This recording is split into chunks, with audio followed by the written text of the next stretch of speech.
Hey everybody, welcome to Impossible Coin, where at last check it does not take us 82 minutes to select a chapeau.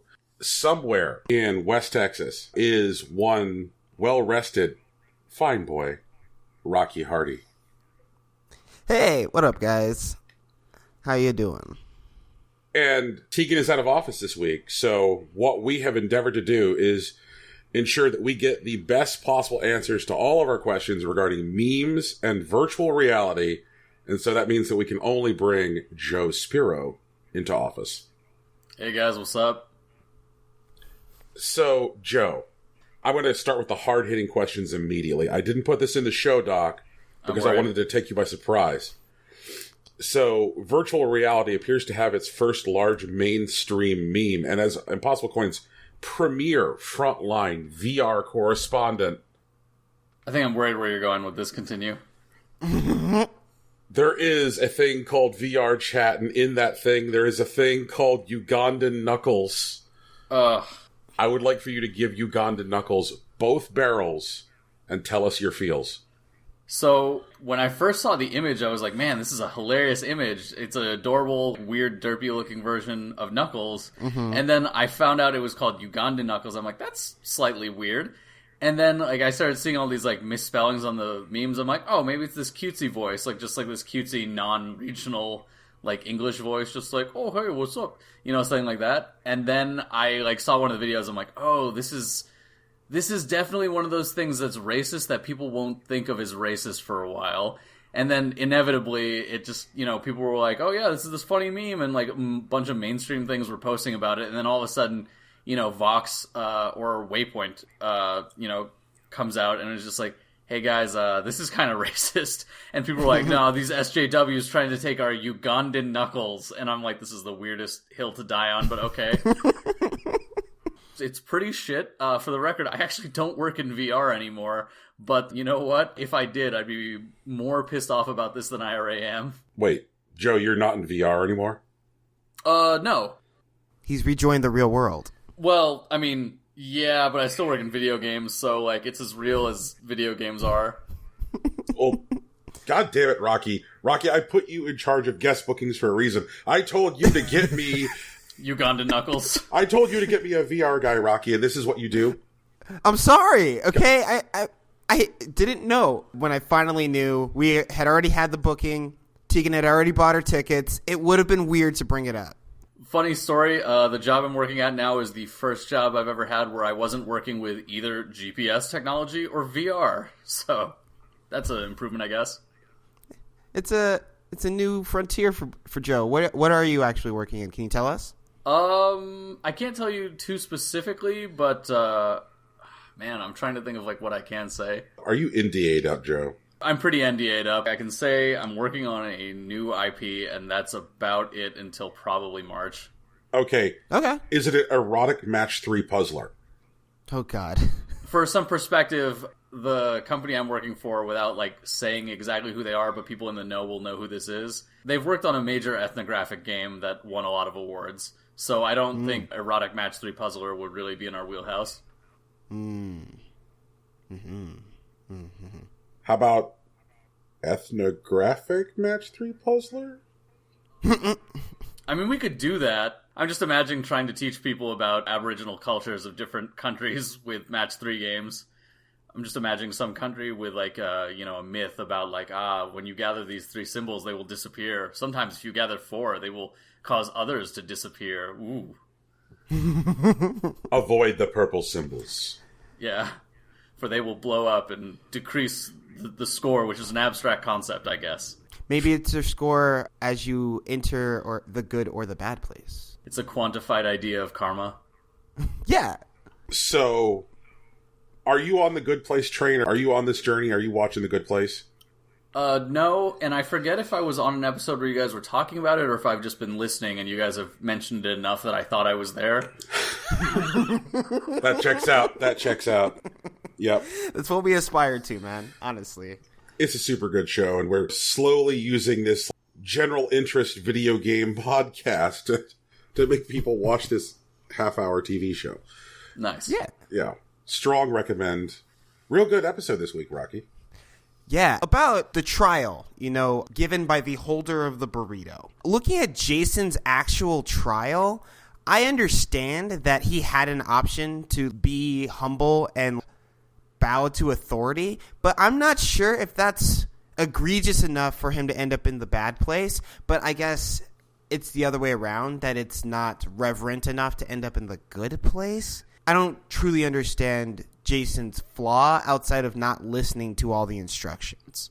Well, I think the issue with Jason was simply impulse control. He didn't even let Jen finish talking when she was attempting to give instructions for his trial. His trial could simply have been like, wait till she's done talking, at which point she says, okay, great, you somehow managed to listen long enough, so you can just hang out here and play Madden until the others are done. Like, if he had just listened long enough, then the trial could have just been letting her finish talking. Because she never actually delivered the end of her instructions regarding playing Madden as the trial for his eternal soul. That is true. Also, good on EA for that flawless cross-promotion. Well, okay, I know it's a joke that they've been doing this whole, season, that the Jacksonville Jaguars are actually a pretty fucking good football team. They just are now, and they just haven't been for, recordable history. I can't think of a single year since the inception of the National Football League that the Jacksonville Jaguars were a good football team. And this year they're one of the best. People in the good place, they just remember, Jacksonville being bad, and they use that to, troll Jason. But Jason's actually really hyped because the year that he died, the Jacksonville Jaguars were on their way to, actually putting in their hat for a real shot at the Super Bowl. I mean, they're not in it anymore. But I think it's really funny that, everybody in the good place is what? Jacksonville Jaguars? Those guys suck! And, they just don't anymore. And it's the people that are, I guess, interacting with eternity are out of the loop, and Jason's actually right. That's really goofy. I love it. It's a real fun show. Ah, man, that Michael Schur. What a talent, Rocky. Yeah. Joe, you been watching any TV you want to force on people? Real quick question. How do you feel that the Jacksonville Jaguars would do in a, revived XFL? Ah, god damn it. I thought we were going to be able to steer clear of the fucking Vince McMahon sideshow, but apparently not. Fuck. Oh, god. That's all I got. Can we talk about how it's a sports league where one of the founding principles is everyone has to stand during the national anthem? Yeah. I'll leave it at that. No, it's not going to work. That's the bigger problem. Owners can move, but all they're doing is cutting their own profits. Oh, well, I've got news for you, Rocky. What up? All right. So in the XFL, there is one owner, and it is Vince McMahon. Oh, yeah. Okay. All right, dude. It's, you know what it's going to be? If Vince McMahon has any activity between his ears, it's probably just a short con. Kind of like how arena football played out. I don't think anyone really expected arena football to actually, compete with the NFL or even just get real TV time or or the lingerie football league actually. Wait, that was okay. So I had heard of that. I didn't realize that people were taking it seriously at all. Well, it is a real thing. The teams do have fans, and it was a thing that had some popularity from inception to about 3 years down, and I'm pretty sure now it's almost completely dead. I think there are still arena football teams, but they're not getting TV sponsorships or airtime anymore. Oh, I was talking about the lingerie one. Oh no, also that, yeah. Because I know lingerie football league, I think it was aired exclusively on Spike for obvious reasons. And they had some sponsors. I think there might be a couple that are still lying around. But it's just a quick way for someone to make a bit of money over, a niche football league and then let the whole thing burn to the ground. Oh, well, we can't all be the Puppy Bowl. The Puppy Bowl. Oh, man. Anyway, back to Brian's original question. Yeah, I've been watching Cardcaptor Sakura Clear Card. Oh, God. Which is the sort of new sequel series of Cardcaptor Sakura. The Sailor Moon Crystal Cardcaptor. Well, yeah, kind of, except that, like, this is really controversial, but it's building itself on a good show as opposed to Sailor Moon, which is an amazingly gorgeous show that does not hold up because it's terrible. Oh, man. Dude, have you gone back and rewatched Sailor Moon at all? Not recently. It's just a really bad Sentai show. I believe it. I mean, that's absolutely gorgeous, like, has, like, one of the coolest, like, early 90s anime aesthetics of all time. But, like, Cardcaptors, like, actually holds up as a show, like, with really good characters. And so it's interesting seeing this new one, because it takes place sort of, like, a year later, but for some reason they have all this modern tech. In the first series, they were just having cell phones, and now they have, like, touchscreen phones, but it's been a year in their time. So this is like some Gurren Lagann level of time skip, you know, like where in Gurren Lagann they skip 4 years and suddenly there's like literally billions more people on Earth. You mean like in Naruto, where everybody was writing on scrolls, and then when we get to Boruto, which is presumably 10 years later or something, and like Naruto's doing his work on a laptop now? Oh, okay, so to be fair, like, Naruto had this really weird asymmetric idea of technology, because there were definitely people doing genetic manipulation using, like, retroviral drugs, like, that is true. in Naruto, the original series. At the same time, people were like, yeah, ink on scrolls is a good idea. It's like, well, let me send you my treatise on, you know, genetic engineering with this scroll. I mean, and some of that's explainable because of, you know, that organism they found halfway through being of alien origin, but you get the idea. Yeah.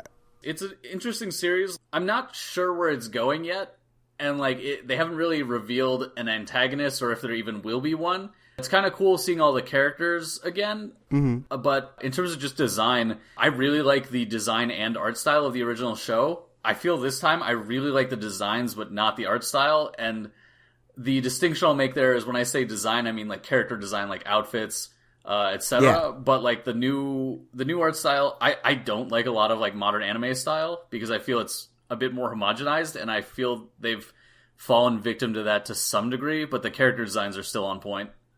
All right. Yeah, so it's a pretty cool show. But if you haven't seen the original, you should really watch that, and then see whether this one would be for you. Okay. I'm interested. The lingerie football league is still in operation. Yeah. Well, I mean, I know they exist, but, like, I'm saying they don't matter. Like, they don't make money anymore. Oh, okay. There are still 8 teams. Yeah. What are their names? Here we go. The Atlanta Steam. Okay, that's not that bad. The Chicago Bliss.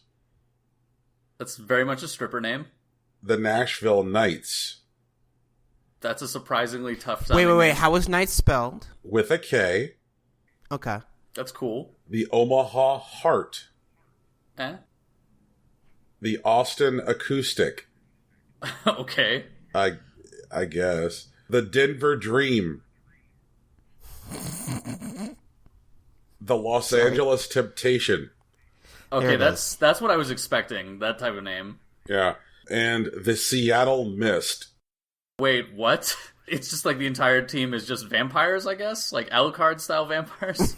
Or plays baseball during thunderstorm kind of vampires? I don't know. Nice. Oh, no. The Seattle Mist have their own Wikipedia entry. Oh, God. Oh, God. Unfortunate. Yeah. Also, they look like they're formerly the Legends Football League. That's their actual name. Yeah. Yeah, they were founded as the Lingerie Football League, which, strangely enough, some people appeared to object to. Yeah. Crazy enough. I mean, who would have thought that? Yeah. You know, there are lots of teams which have ceased operations, including the Jacksonville team. What was the Jacksonville team called? What were they called? Pour one out for the Jacksonville Breeze. Jacksonville Breeze seems like a really crappy mixed drink. Oh, God. Can you get more Curacao into that glass? Oh, man. Can you add some extra Midori to my Jacksonville Breeze? Please and thank you. Yeah. I don't see a whole kiwi in that glass. There's going to be problems. Beautiful. Oh, no. Jacksonville Breeze. Jesus. Joe, what have you been playing, man? You got some games on your docket? So, As much as I'd like to be playing other things, I kind of like playing through single-player games. I'm still addicted to Overwatch. Holy shit. Oh, man. It probably helps that, like, my girlfriend plays, and 1, is better than me, and 2, plays more often than me, and that, like, a bunch of my other friends play. So, yeah, That's I've been cool. enjoying that. You guys still playing, or did you guys ever play? I did play. I don't anymore. I exclusively watch the Overwatch League and, joke about uniforms and whatnot. Like how some of them are definitely employed by Ronald McDonald? Yeah, exactly. Also, I feel like the only color palette that looks legitimately good is Soul Dynasty, and I feel like that's kind of on purpose. Also, Soul Dynasty lost in New York. Is it Spitfire, right? No, it's terrible. It's Excelsior. Yeah, that's right. New York Excelsior. It's London's Spitfire. Yeah. Excelsior beat Soul Dynasty yesterday, but Philly beat New York, which is weird. Yeah, it's almost like it's not a linear thing or something. It's a Pokemon type chart of sorts. Oh, God. But I was going to say, like, yeah, I'm pretty sure everyone's in universal agreement that the only good team colors are Soul. Like, everything else looks okay to terrible. Like, the LA, I think it's Dragons or something. Like, it's just pure purple. Like, that one looks okay. Everything besides Soul and them look terrible. Yeah. Really want to trash the Valiant. I mean, there are a lot of things that could be done about the costumes, but just like the color palette alone, because they're actually just straight up using like Green Bay Packers colors. And I think like if they had gone with like a more burnt yellow, like something like Goldenrod, it would have looked a lot better. But that's a whole other thing. Yeah, I got some mixed feelings about the Overwatch League, because it's fun watching, but I feel that's only because I play or have played the game, because like the way it's shot seems like the least inviting thing on the planet for people who don't play the game. You should check out that Dissidia tournament that went up a week ago. Like, that UI like actually gave me motion sickness. That thing is ridiculous. Dissidia, when played at a high level, seems like it would give me motion sickness, so... Yeah, but Overwatch really needs to come up with like a better in-game spectator mode that is a free-floating camera that camera people that work for the league can use.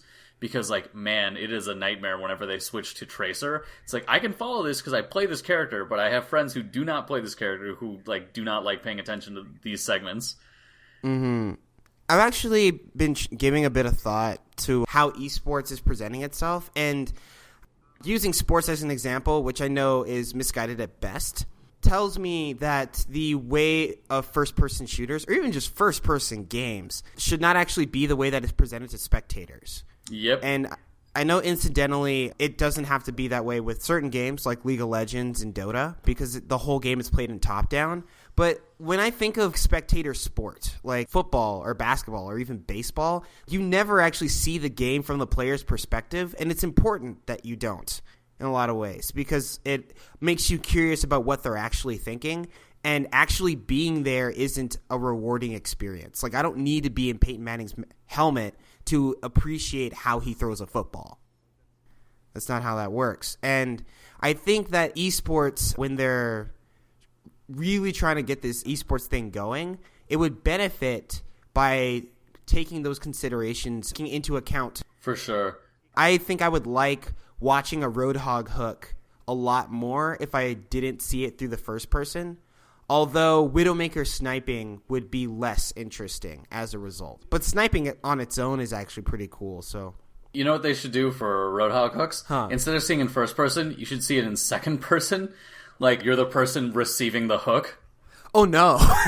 That would actually be dope. That'd be a nightmare. I'd be into that. But I was going to say, you called looking at traditional sports as an analogy at, like, misguided at best. I disagree. I think there's definitely things to be learned from the comparison, and I definitely think you were right to bring up viewing angle, because the way I think about it is, if you were to watch football from, like, a first-person view, you would have a much lower awareness not only of the game, which that part's obvious, but you would have a much lower awareness than the person whose first person you are attached to.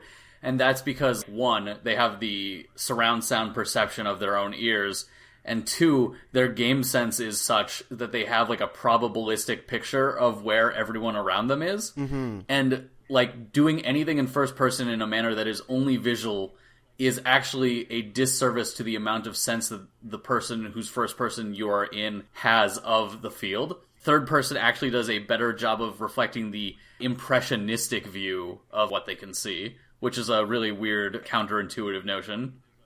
No, I really get that. One of the things that I was thinking when I was first watching the Overwatch League, because I haven't played in a long time, but I still know how the characters work, I'll see some stuff, maybe not Widowmaker, but maybe things that a Tracer or a Sombra would do, and I'd see them pick up kills, or like a McCree that would, use his ultimate to like pick up like 4 kills, and it's a lot of positioning and stuff, but I look at it, my brain tells me I could probably do that.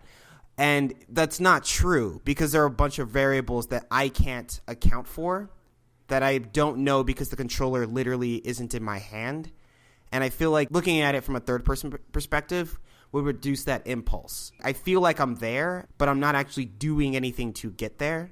Mm-hmm. And so it feels a lot simpler than it is. I think there's a fundamental design problem here, which is that football, basketball, hockey, forgot about hockey, curling, whatever, are first designed to be things that are played and then become things that are watched because people find them to be compelling. It is easy to find a way to watch them because of our relationship to a game in physical space, and it's easier to solve the problem of watching football because we don't naturally need to extract ourselves from the experience of playing football in order to do so. There is no, oh, I'm accidentally on the field, or like, oh, I'm seeing through the quarterback's eyes. This is crazy. Yeah. Very often the traditional camera angles used for sports are usually some of the best ones. The kind of like 3/4 down top view shot of a basketball court and so on. So the problem is, though, with video games is that there needs to be fundamental design earlier in the process in order to create any kind of appropriate viewing experience. And so what does that do to the design process? Does creating something which is designed to be watched change how designers approach game development? Well, I mean, inherently, yes. Yeah. There's something which I think gets said a lot, and I think is often dismissed as trite, but may have more truth to it than initially seems, which is that you can't force esports, you can't make something an esport. And there were a lot of people who I think were surprised when Hearthstone was as successful as it was in the esports arena. And I think that part of the reason it succeeded is that it's slow enough that somebody who doesn't necessarily play Hearthstone can pick up what's going on from context. And because there's a lower number of players that they need to keep track of, 1v1, it's easier to like ease them into an understanding of high level play. Like, he's going to go ahead and drop his Dr. Boom now, so that way he doesn't realize that he's got this. Oh, that'll trigger the death rattles later. Awesome. It's easier to track as there's less variables, and also because the play perspective is also one that naturally lends itself to a viewing perspective. So what should a developer do if they want to get some of that esports money later? Should they design a game which is fun first and then solve for making it more easily digested as a spectator experience later?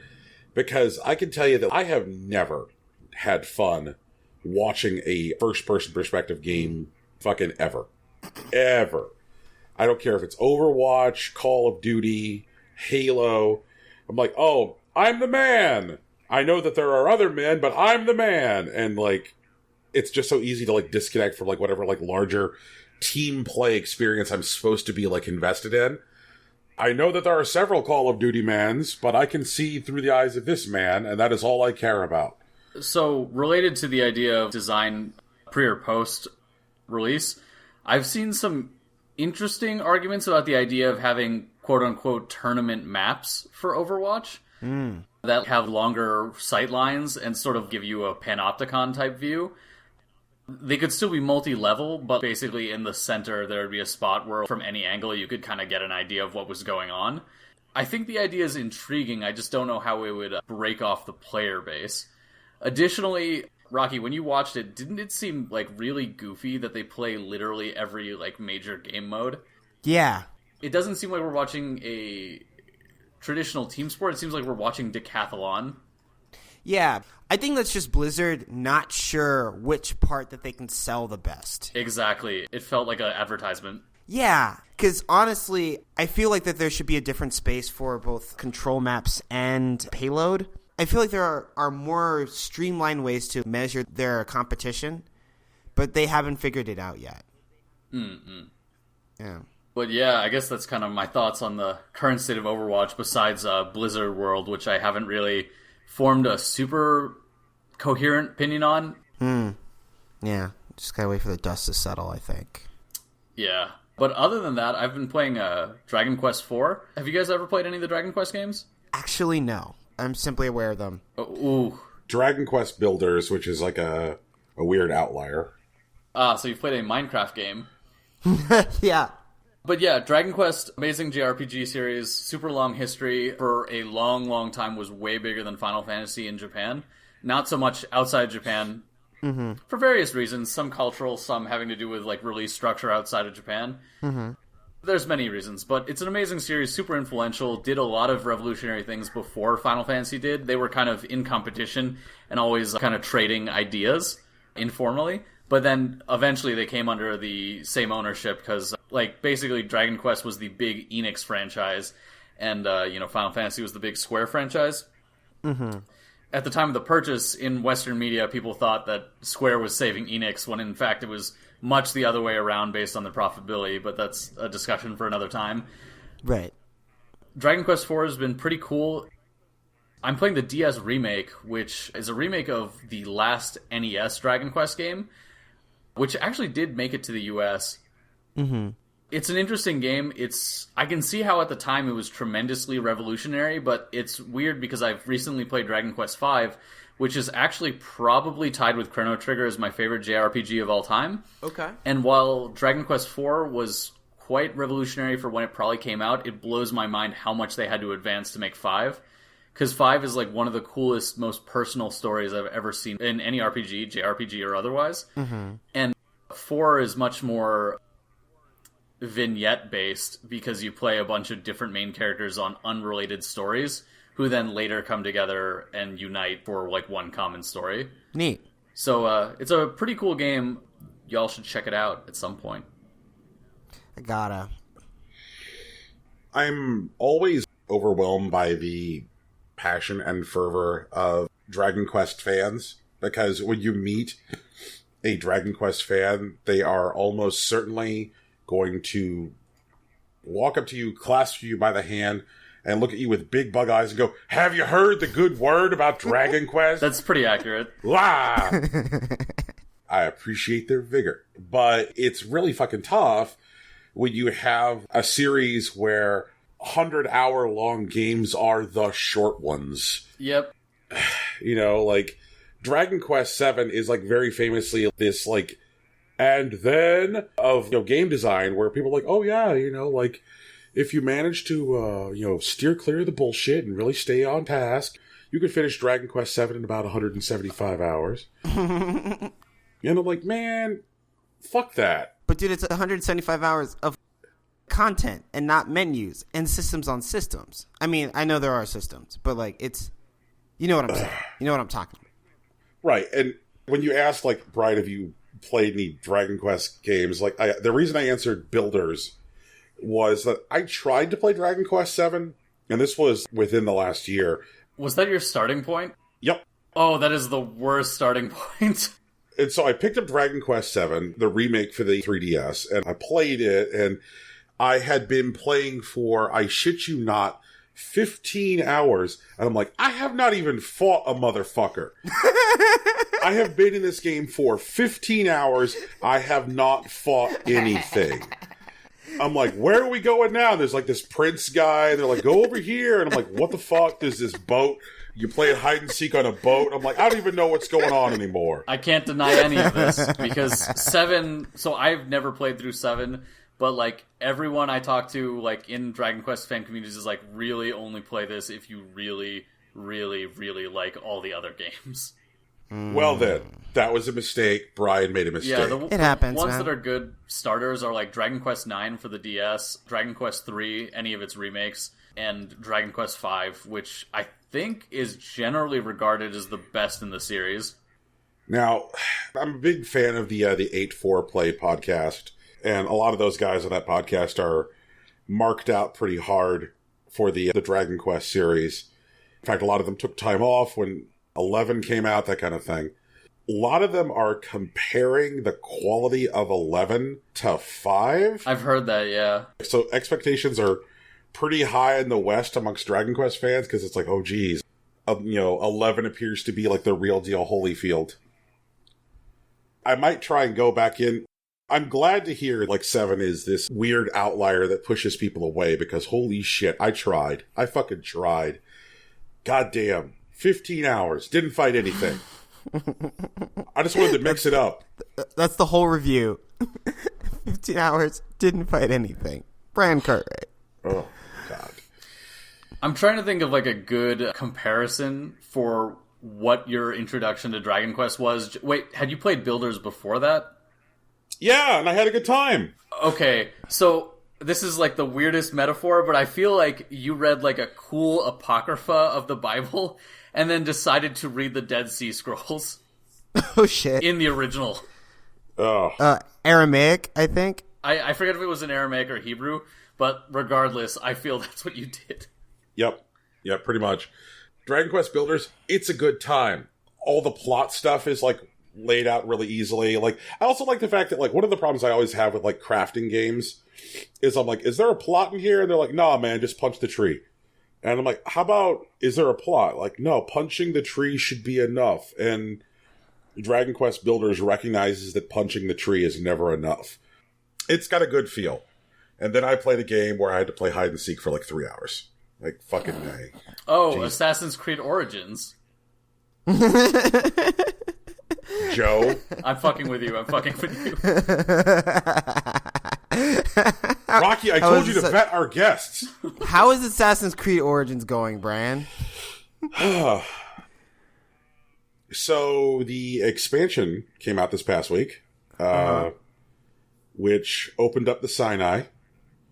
Cool. So, I am wandering around the Sinai, doing more murders. As you do.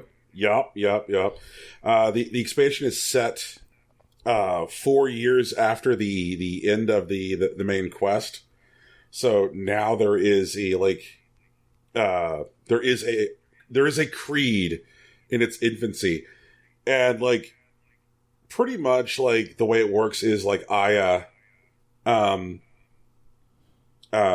Bayek's like estranged wife at this point.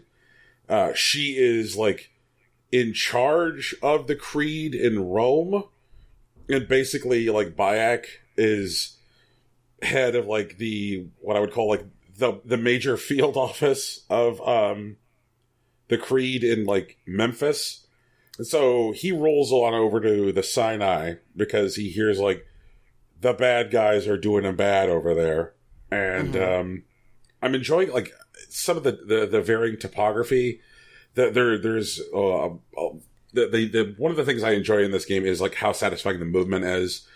And so there are some more difficult climbs there where I'm like, oh, like if I get into this fight and this fight goes badly, it will be harder for me just to scoot away. So like having to like think through my approaches a little bit more clearly. Also, one of the things that there was some of in the base game, but there appears to be more of now that I'm in the Sinai, is that like at the time that the base game takes place, Hebrews, Jewish people were, I think, the second or third biggest demographic in the city of Alexandria. In the base game, you can definitely wander through, like, what is called, like, the, like, Egyptian or Jewish quarter in Alexandria. You can go visit, like, the synagogue of Alexandria, which was, like, big at the time. I'm trying to recall offhand, like, how many Jewish people still live in Egypt. I think it's a number in the hundreds. What is the date of this game again? It's 49. Oh, the base game takes place in 49 BCE. Oh, okay. Yeah. And so when I went to the Sinai, meeting more of these people that were in the base game, being like, oh, okay. Like, one of the things I enjoyed in the base game is I would wander around Egypt, is, like, meeting different communities of, like, different background, and, like, seeing the work that Ubisoft had, like, exhaustively put into, like, portraying the difference between, like, say, a Greek town or a Roman town. That kind of thing. So I'm doing more murders. I'm glad this game gave me more murder time and more nice people to meet. They raised the level cap, which is like a thing which is weird to think about in the context of, like, a single player game, where they're like, okay, yeah, the level cap's higher now. So go fight these tougher people, get to the level cap. They've also got these, like, kind of weird, and for lack of a better description, it's almost like a single player raid. Every so often, there's a thing in the game that will crop up, which you can't just go do whenever you want. But if you're at max level, there's a place which will be, like, in the middle of, like, the desert, where the animus, which is the plot contrivance that allows a person in modern times to experience the memory of someone in the past, the animus will experience a, quote, glitch, and it, like, where it's identified as an invalid memory. And this invalid memory is an opportunity for Bayek to, like, fight a giant representation of a Kemetic god. Like, the one I fought so far was like, go fight Sobek. So it's just this giant crocodile god, and I'm like, all right, this is good. And so it's basically like, go do a Dark Souls boss. Nice. Yeah. That's cool. Yeah, and I like the fact that, like, you can't just go do them whenever. Like, you'll load up the game and I'll be like, yeah, this is happening right now if you want to go do it. And Wait. Does this feel like a traditional Japanese restaurant to anyone? Because I feel like Brian's taken issue with things like this before. No, he has, actually. One of the most notable ones is Salmon Run, if I remember off the top of my head. Okay. No, I'm absolutely willing to be called out on my bullshit. No, that's fine. That hadn't even occurred to me, and thank you guys. Yeah. Cool. All right. Now I'm always open to finding out that I'm an asshole. I mean, all of us are. I like that. That's a fun little phrase. I hope Tegan listens to this episode. Oh man. Well, hopefully she also she noticed will. that I just rolled with it. Actually, yeah, Tegan has been listening to our episodes a bit more frequently. I don't know if anyone knew this, but for, like, most of the first year, like, Tegan just didn't listen to the show. So whenever we talk about something that happened on it, she'd be like, what? When? Did I say that? Oh, wait, that is also coupled with her inability to remember things that she has said in the past. It's a trip, dude. Like, it's kind of wild. But it's cool. Love Tegan. All right. Brian, what else have you been playing, man? I've been playing 2017's hottest Sega Genesis game, Escape 2042. I'm okay. You're gonna have to go through that for the uninitiated. Mm-hmm. Okay. So I've been going down some dark paths recently. Where, like, I got the Sega Genesis, and it wasn't just good enough for me to like fucking buy Sega Genesis games for my Sega Genesis. I'm like, I'm gonna need to buy some bullshit for this. So that like led to me like exploring like the current state of Sega Genesis development. That's a really weird sentence, man. Yeah. So discovered that Sega Genesis development is in, I think, a much healthier place than, like, say, development right now for the NES or the SNES, which I didn't expect at all. There appear to be, like, a few developers out there, like, actively working with the NES, but a lot of it, the stuff that they're putting out is mainly, like, very, very rudimentary, very, very simple, kind of, like, homebrew stuff where you're like, this kind of looks like an interesting, like, exercise, but nothing that I really want to, like, play. Mm-hmm. But, like, the Sega Genesis has got, like, 3 games coming out this year between, like, Paprium, Xenocrisis, and Tanglewood. And that's 3 different developers. Xenocrisis, the developers are Bitmap Bureau, and Bitmap Bureau's last game was 88 Heroes for Xbox One, PS4, Switch, and PC. And so their new game is kind of like a Smash TV style game for Sega Genesis and Nintendo Switch. Mm-hmm. And Paprium is kind of like a very visually lush, very neon-soaked belt scroller with like some River City Ransom style elements. And the developer is releasing like a fight stick with the game. Oh yeah. Yeah. That ships like next month. Bless you. And then Yeah, I think it's... Tanglewood is like like an adventure platformer. And the dude who did that actually bothered to hunt down an original Sega Genesis fucking dev kit. Ooh. Yeah, and he worked on that.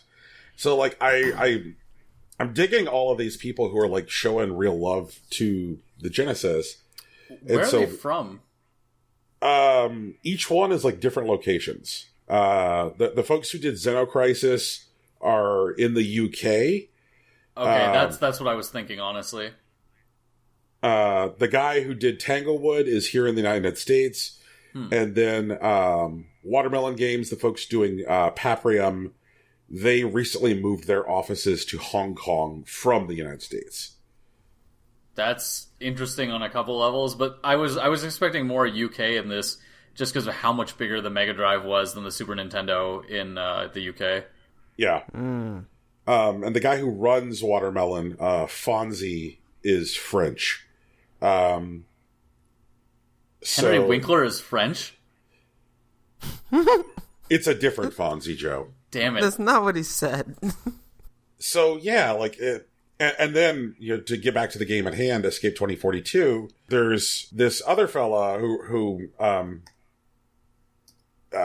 Orion Games, and this guy just, like, he cranks out stuff for, like, so many different platforms.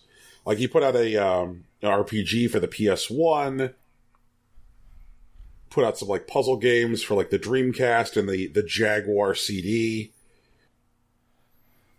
And his most recent game, Escape 2042, his platforms for that were Dreamcast, Genesis, Sega CD, and Game Boy. Are these games functionally equivalent, or are these like the old school multi-platform games where they weren't the same game, basically? So with this one, like, I'd say for the most part, they're functionally equivalent. Like, obviously, there are definitely some differences between, like, the Game Boy version and the other versions. Now, with the Genesis version, the music is different than, like, say, the Dreamcast version or so on. But this game uses like the Red Book audio function okay. of the Sega CD. So like if you put Escape 2042 into your Sega CD while playing the Genesis version, the Genesis knows to go pull the Red Book audio from the Dreamcast disc. That's pretty sick. Yeah. Yeah. And so the game itself is like a series of like single screen puzzles, which are like escape scenarios where they're like little dudes with guns to avoid, and like and then cameras to evade, and then terminals to hack. And you're moving through like 3 like environments. First you have to get out of a prison, then there's a forest, and then there's like little mini games as you're transferring from like one major biome to another. Like, oh, in between like the prison and forest, now there'll be like a shootery section. Ooh. Yeah, so I like it. I like the sound of it. I like the look of it. I also like the fact that like one screen puzzles definitely recommend themselves to like pick up and play. You know, just like I want to play that really bad.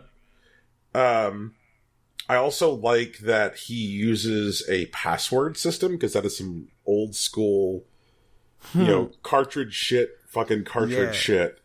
Like, and you acquire the passwords like in game. Like, you could totally miss picking up a password. Like, you'll come to a terminal, and the terminal will be like, okay, the password is this, you know, for having gotten this far. So he's working on some stuff right now. I know that like he's like looking at the idea of like maybe doing like a top-down stealth thing for the Genesis. But like I like the fact that this dude is just like buck wild and will develop for fucking anything. Apparently. Yeah, like I know that he just picked up a Bondi Wonder Swan.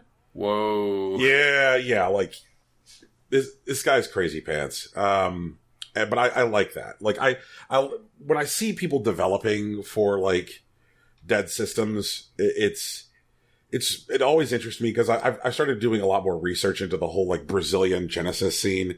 Oh my god, yes. Which I just like absolutely find fascinating, and the idea of like an actually licensed version of fucking Guitar Hero coming out on the Sega Genesis in something like 2007, 2008 in Brazil just like blows my mind.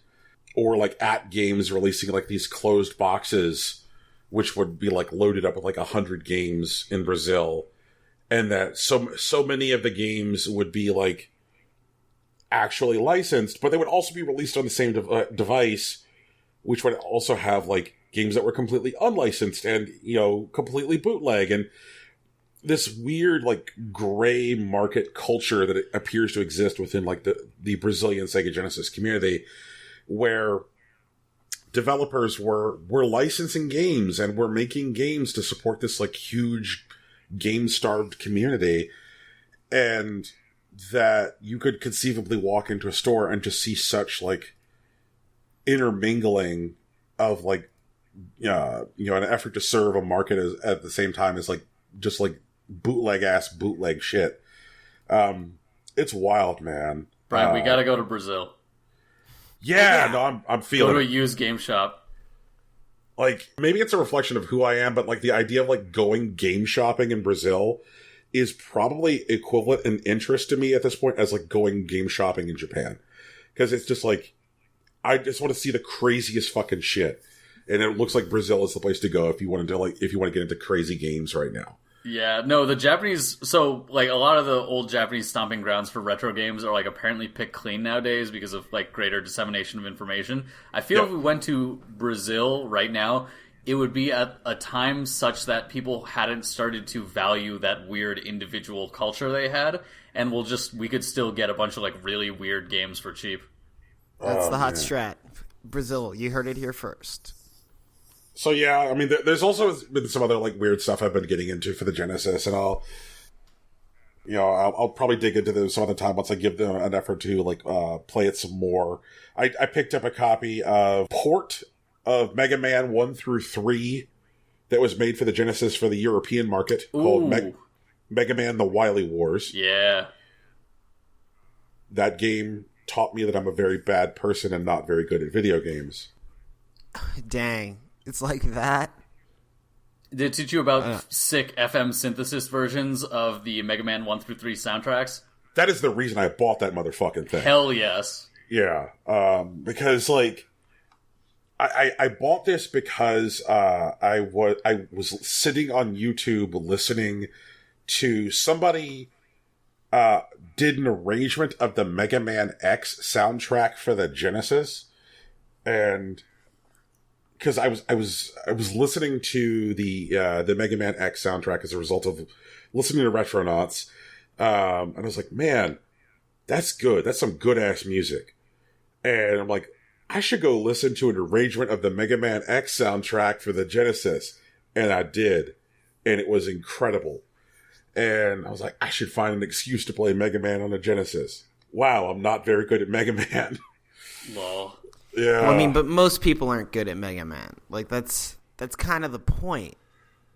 Like, you got to sit down and, pay your respects to Mr. Mega Man and understand that he's got some very limited options, and this is what you have to work with. And you got to make it work. That's their deal. It's not like you're not supposed to cruise through Mega Man. You jump and shoot, and you jump and shoot for this dude's life, man. He can't do anything else. I don't even think he can read. Well, are you saying Mega Man is illiterate? I'm not saying I think he's illiterate. I'm saying I would be surprised to find out that he's like read some shit. I don't think he knows anything about Lord of the Flies or Clifford the Big Red Dog. I think he has no clue. To be fair, they've been dead for like 4,000 years by the time he's around. That's fair. Yeah, I get that. Also, yeah, I don't think the game ever like asks like Mega Man the character to read anything. Like I can't even think if there is a written sign in the Mega Man universe right now. There are definitely written signs, but yeah, most of the times that he needs instructions, he gets them from, holograms of Dr. Light. I keep on thinking about X. You guys are probably talking about original series, but yeah. Oh, man. Yeah. Rocky, did I mention on the show that I bought that Game Boy Micro? Actually, you didn't. No. So Brian has a Game Boy Micro, y'all. That's what's going on. I got a Game Boy Micro because I'm a bad person. What do you mean? Micros are all right, dude. Yeah. They're portable. They're neato. They're fucking neato. So I got a Game Boy Micro. I bought a stack of games for it, and then some more because it is still in that sweet spot for Game Boy Advance collecting where it hasn't gotten out of hand yet. Where you could still like pick up games for it that are not like stupidly priced. Yeah, there's no Panzer Dragoon sagas. There are no Actually, no, there is a Panzer Dragoon saga for it. It's a game called Ninja 5-0. Oh yeah, God. Ah, shit. It was actually what shit is Ninja 5-0, Brian? He's a cop. He's a cop and a ninja. What do you want from him? Dude, that seems okay, man. I guess. Like, why isn't he like Black Ops? Why doesn't he work for the FBI? He's a ninja, for God's sake. Whatever, it's fine. Okay, Ninja 5-0. Sorry, go ahead. Game Boy Micro. So I did not buy Ninja 5-0 because it is Panzer Dragoon Saga expensive. But I did pick up a copy of Lady Sia because I could buy a copy of Lady Sia for $6. True. And you know what's a real good game? And it's definitely better than $6 worth of game? Lady Sia. I've never played it. Yeah, it's super good. It's one of those fucking games where like I started playing it and I immediately had such a positive impression that I had to like go wiki the developer and I'm like, whatever happened to you guys? And it's not good. Yeah, so the developer was RFX Interactive, which was a division of TDK Interactive. I'm sorry, TDK Media Active. And they released Lady Sia in 2001, like right around the launch of the GBA.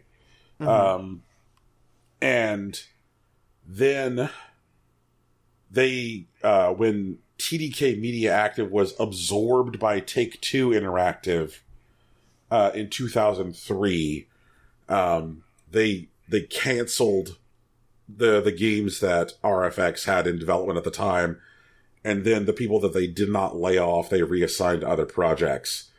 The stuff that was in development at the time at RFX was Dinotopia 2, which was a sequel to Dinotopia: The Timestone Pirates, which was like a platformer game for the GBA set in the Dinotopia universe.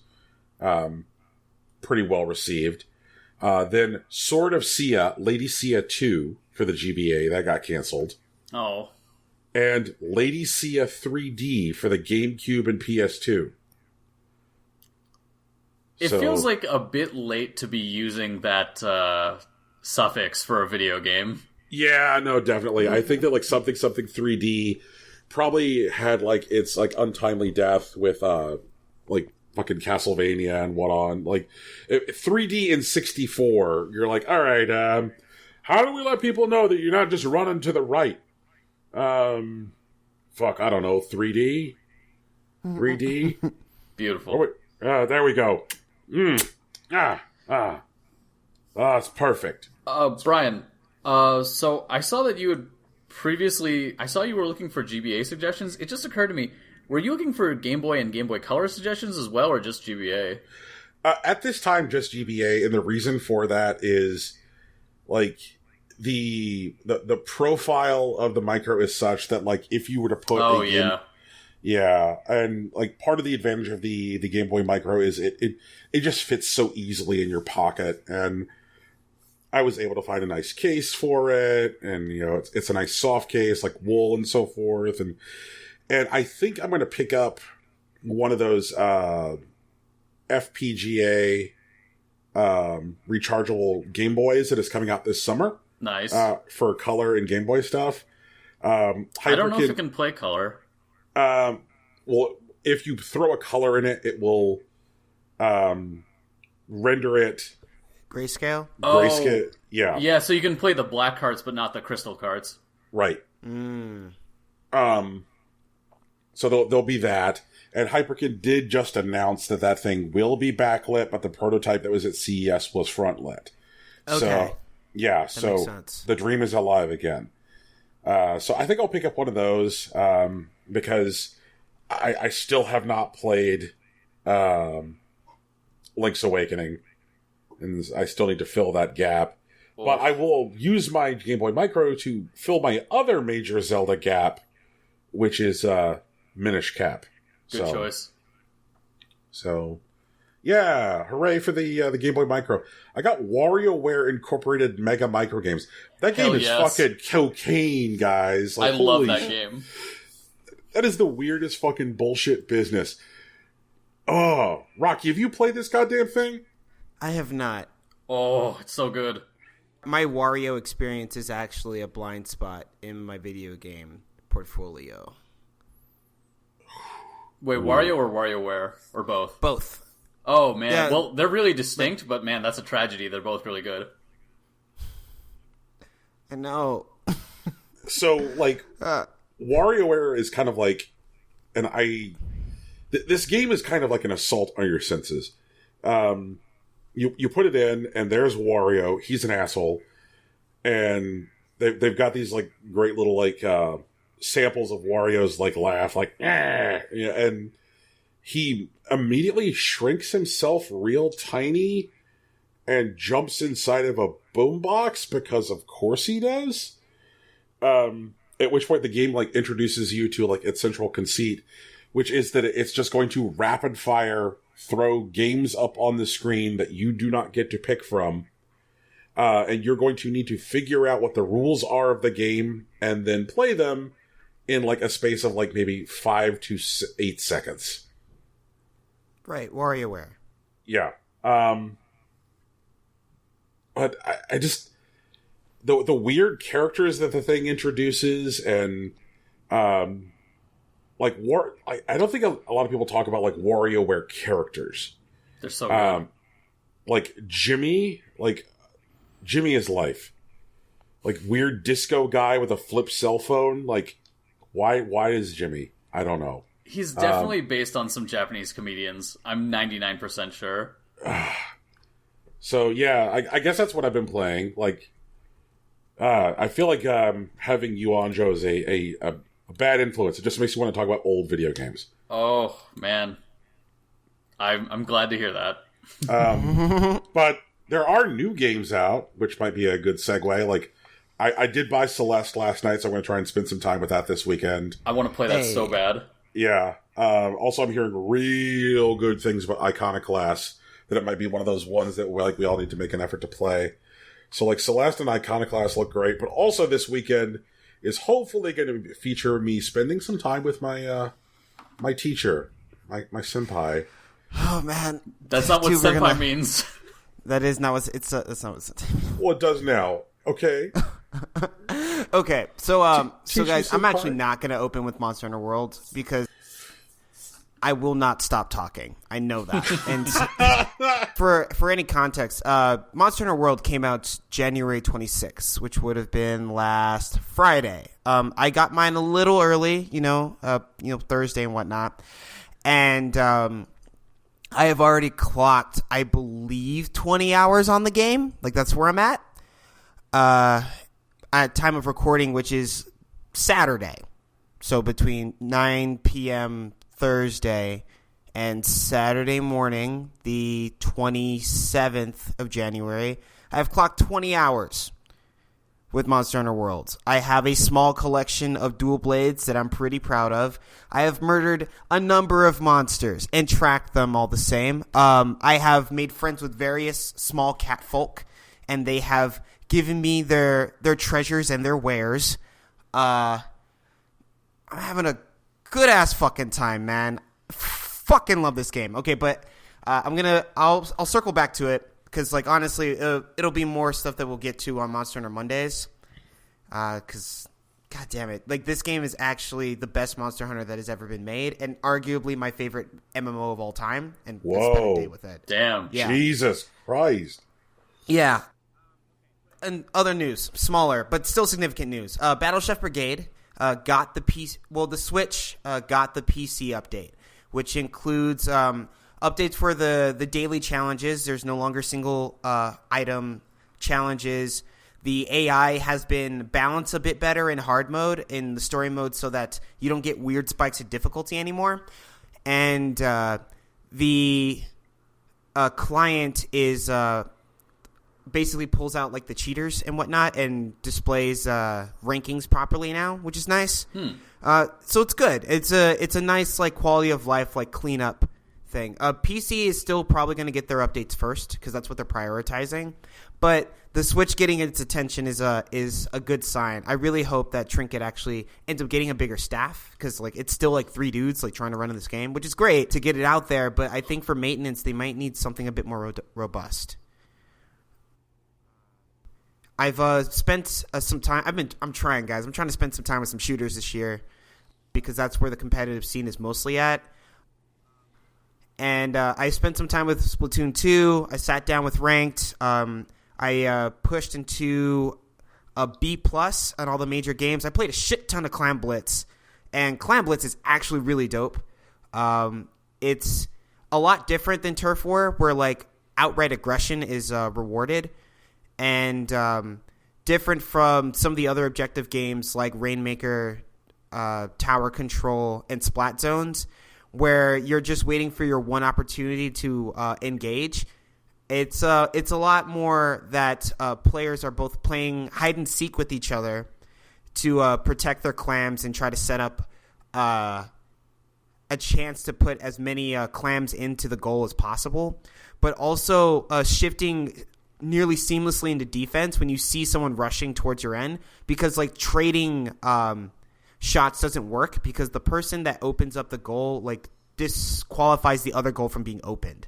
So it is a race, but it's also, like, something that is incredibly reactionary, which I'm really happy with. I am at B+ on all of them. I just try to streamline that. I'm going to try to make the push into A sometime in February when I'm not playing Monster Hunter World. I spent some more time with Fortnite Battle Royale. I still haven't gotten Victory Royale yet. I have gotten, I think, 4 top 5 finishes. Nice. end game is a lot more intense than I expected it to be, because it's not just like, I mean, the shootout itself is intense, but in Fortnite, like one of the things that differentiates it from PUBG is its building component, which doesn't matter much in early to mid game. Like it just makes getting certain like chests to get better gear a bit more feasible. Like so you don't have to waste so much time jumping around and stuff. But like late game, building is imperative. Like you have to generally you end up building your own structure, because if you're on the ground, you're there by yourself, while your opponent is building their own sniper tower that they can hit you from. And so like you can't run around and just dick around and stuff. Like you have to build your own fortress and try to like build where the drop boxes are coming down so that you can protect your own loot. And I've seen people like also like people who have killed me where they they'll set up their fortress so it'll like catch the box as it's landing, and then once they open it, they'll build defenses around it so that people can't see the items that are down there, but also they can like run in and grab something if they need it, and which is really cool. I am happy to report that most of the time when I am fighting someone that I get in the top 5 finishes, the person that tends to kill me is the person that wins the game. So like I'm definitely good luck chucking my way through Fortnite Battle Royale, and it's a good time. And Monster Hunter Worlds is so good. It is a gorgeous game. There are some gripes, like sometimes you hit a bug or so, which I hope they patch out. Like I've been falling and then I get stuck in a situation where I can't fall anymore, but it like corrects itself in a couple of seconds, which isn't great. It's more like a laugh than something that's like game breaking.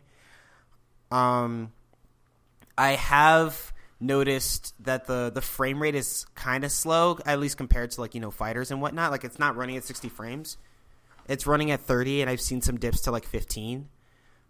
But the game feels good to move around in, and hitting things is incredibly satisfying. I have gotten some interesting carves. I actually pulled a plate, which for people who don't play Monster Hunter, when you're getting a plate off a monster, you generally have like a 2% chance to get that drop, and I got it on the first time I killed a Raytheon, so that was great.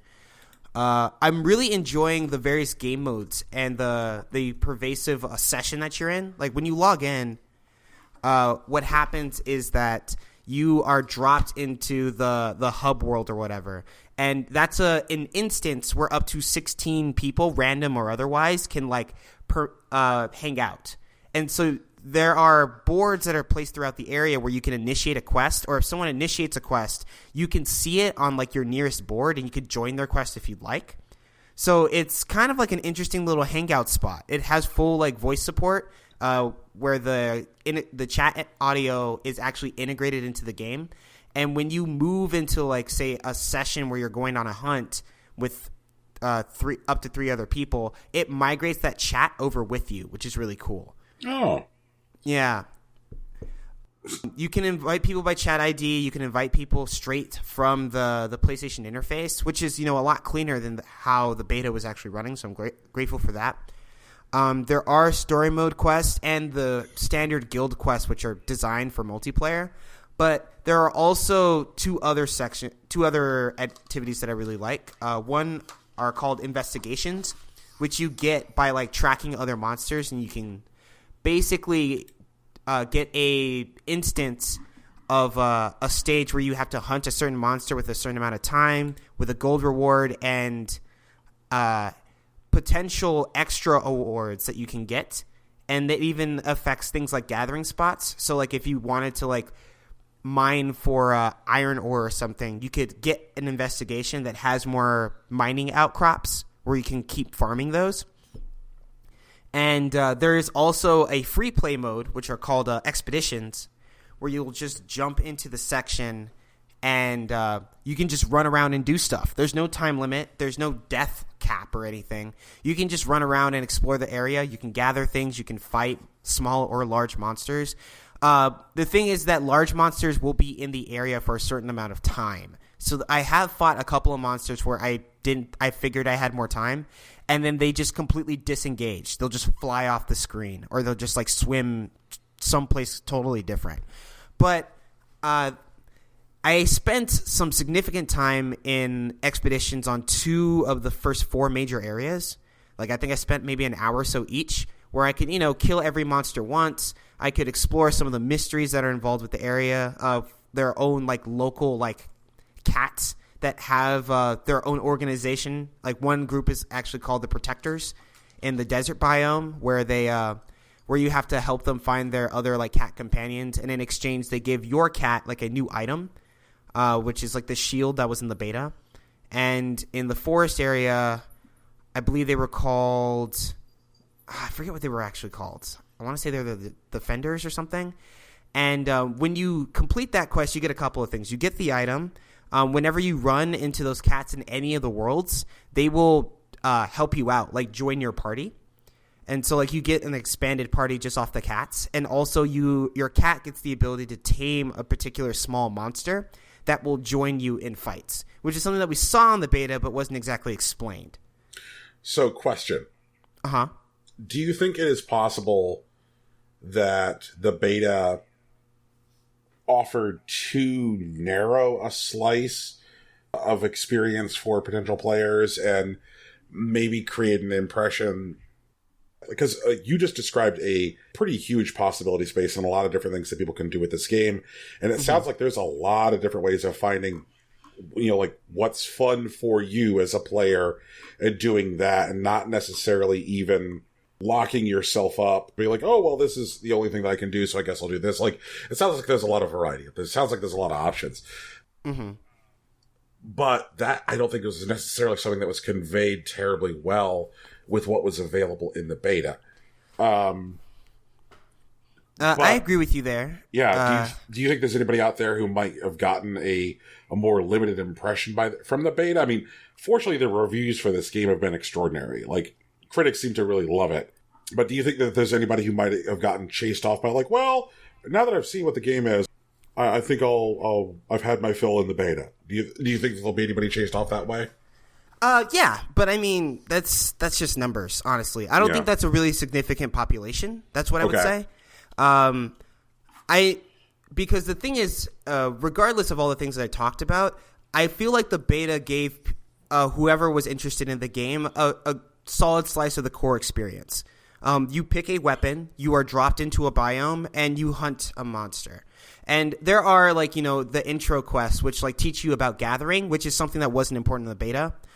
And there are things that you can do regarding, like, character-oriented quests, which I also argue wasn't super important in the beta. Like, I think the core experience of Monster Hunter, which is being in this huge, expansive world, which is designed for you to explore, and you fight a monster there, is generally what happens. And there were a lot of things that they did in the beta that didn't transfer to the actual game for reasons that I definitely understand. For example, the time limit when you were dropped into a beta, whenever you fought a monster, was 20 minutes. It is not so in the game. In the game, you are back at the standard 50-minute time slot. And the reason they didn't give that to us in the beta is because they knew that the veterans would definitely run around and explore everything and know where everything was before, like, the game actually came out. And that's not what they wanted. And even so, where they, like, populate, like, different monsters, there are some people that they expected that, like, you can't kill all 3 monsters in, like, the 20 minutes. That's fine. But we did. Like, that happened. So what I would say is that the game is definitely bigger than the beta, which, thank God. But the beta itself was designed to get people oriented to how Monster Hunter works as a whole, not necessarily this game specifically. Monster Hunter World definitely has a pretty deep bag of tricks. That is definitely true. And there are things that both veterans and newcomers may actually take issue with. And it's one of those things that Monster Hunter, it isn't everyone's game. And to be honest, it never has been. But it is a game that a lot of people can find meaningful experiences with. And that hasn't changed from the core series. It just wasn't conveyed explicitly in the beta. But I'm not super worried about that either. I think the game will do well with whomever, like, wants to play it. okay, I hate invoking this, but like it is very much like Dark Souls, where there is a very loud vocal community around it, but if anyone like sincerely wants to play the game and like determine how it works, there are various ways to play the game and find your own meaningful experience out of it. I think that the big difference between, like, say, the Monster Hunter community and the Dark Souls community has been that the most vocal piece of the Dark Souls community are the folks who want the game to be an impenetrable treehouse that keeps out other people and lectures people who are potentially interested on getting good. Now, I don't want to throw the entire Dark Souls community under the bus, because there is another piece of the Dark Souls community which does stuff like organized community play days, so that way people will be able to do summons and actually have something good happen and things like that. But if by and large, if you go out into the internet and you look up Dark Souls and you're like, Dark Souls, ? Then like you get back these jerk stores.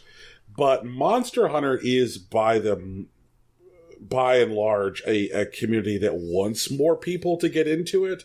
You know, kind of like we were talking earlier about like the wide-eyed, bug-eyed, like Dragon Quest people. Yeah. You know, I've heard the good news. It's fantastic. You know, have you heard the good word about following glowing bugs, you know, all the way to the dinosaur shit, and then you do a murder. Oh, man, those bugs are so good. They are my candidate for best boy, for best companion, best side character. Fuck, I love those bugs, man. All right, so yeah, no, but your enthusiasm is infectious, and you definitely have done a good job with onboarding. My main concern, as it is with every game, and I've shared with you and I've shared with our listeners what my experience was when I tried to play the Sea of Thieves beta, is when I get out there with people I don't know.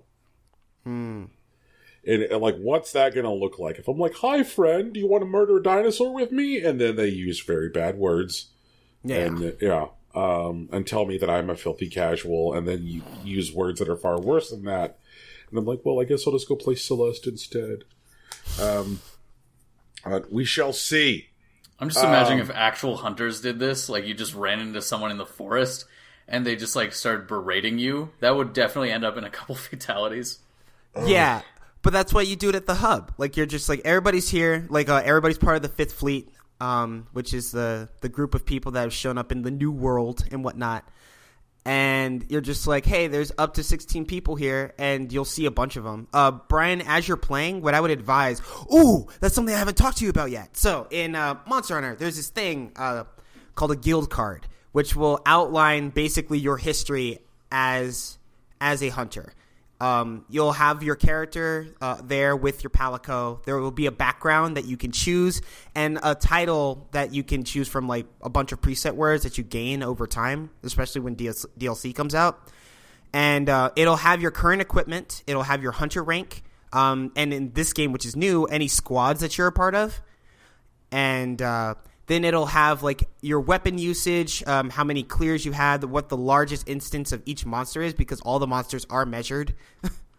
And so what I would advise is that when you're playing, especially with other people that you don't know, is that you try to exchange guild cards as often as possible, just to like open up your pool of people that you can actually play with.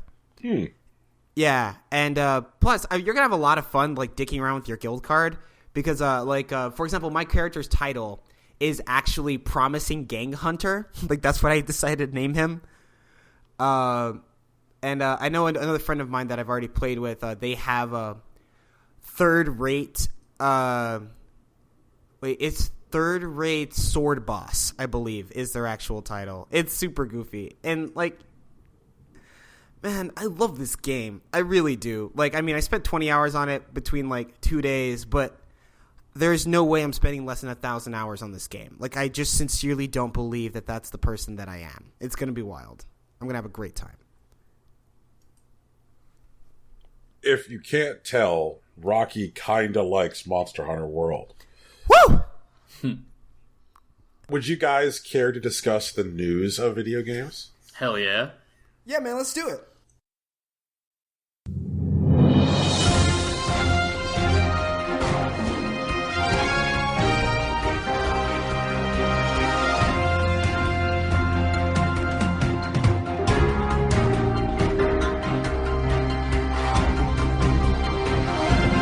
Hey guys, there's some changes with Xbox Game Pass. Cool. What are they doing?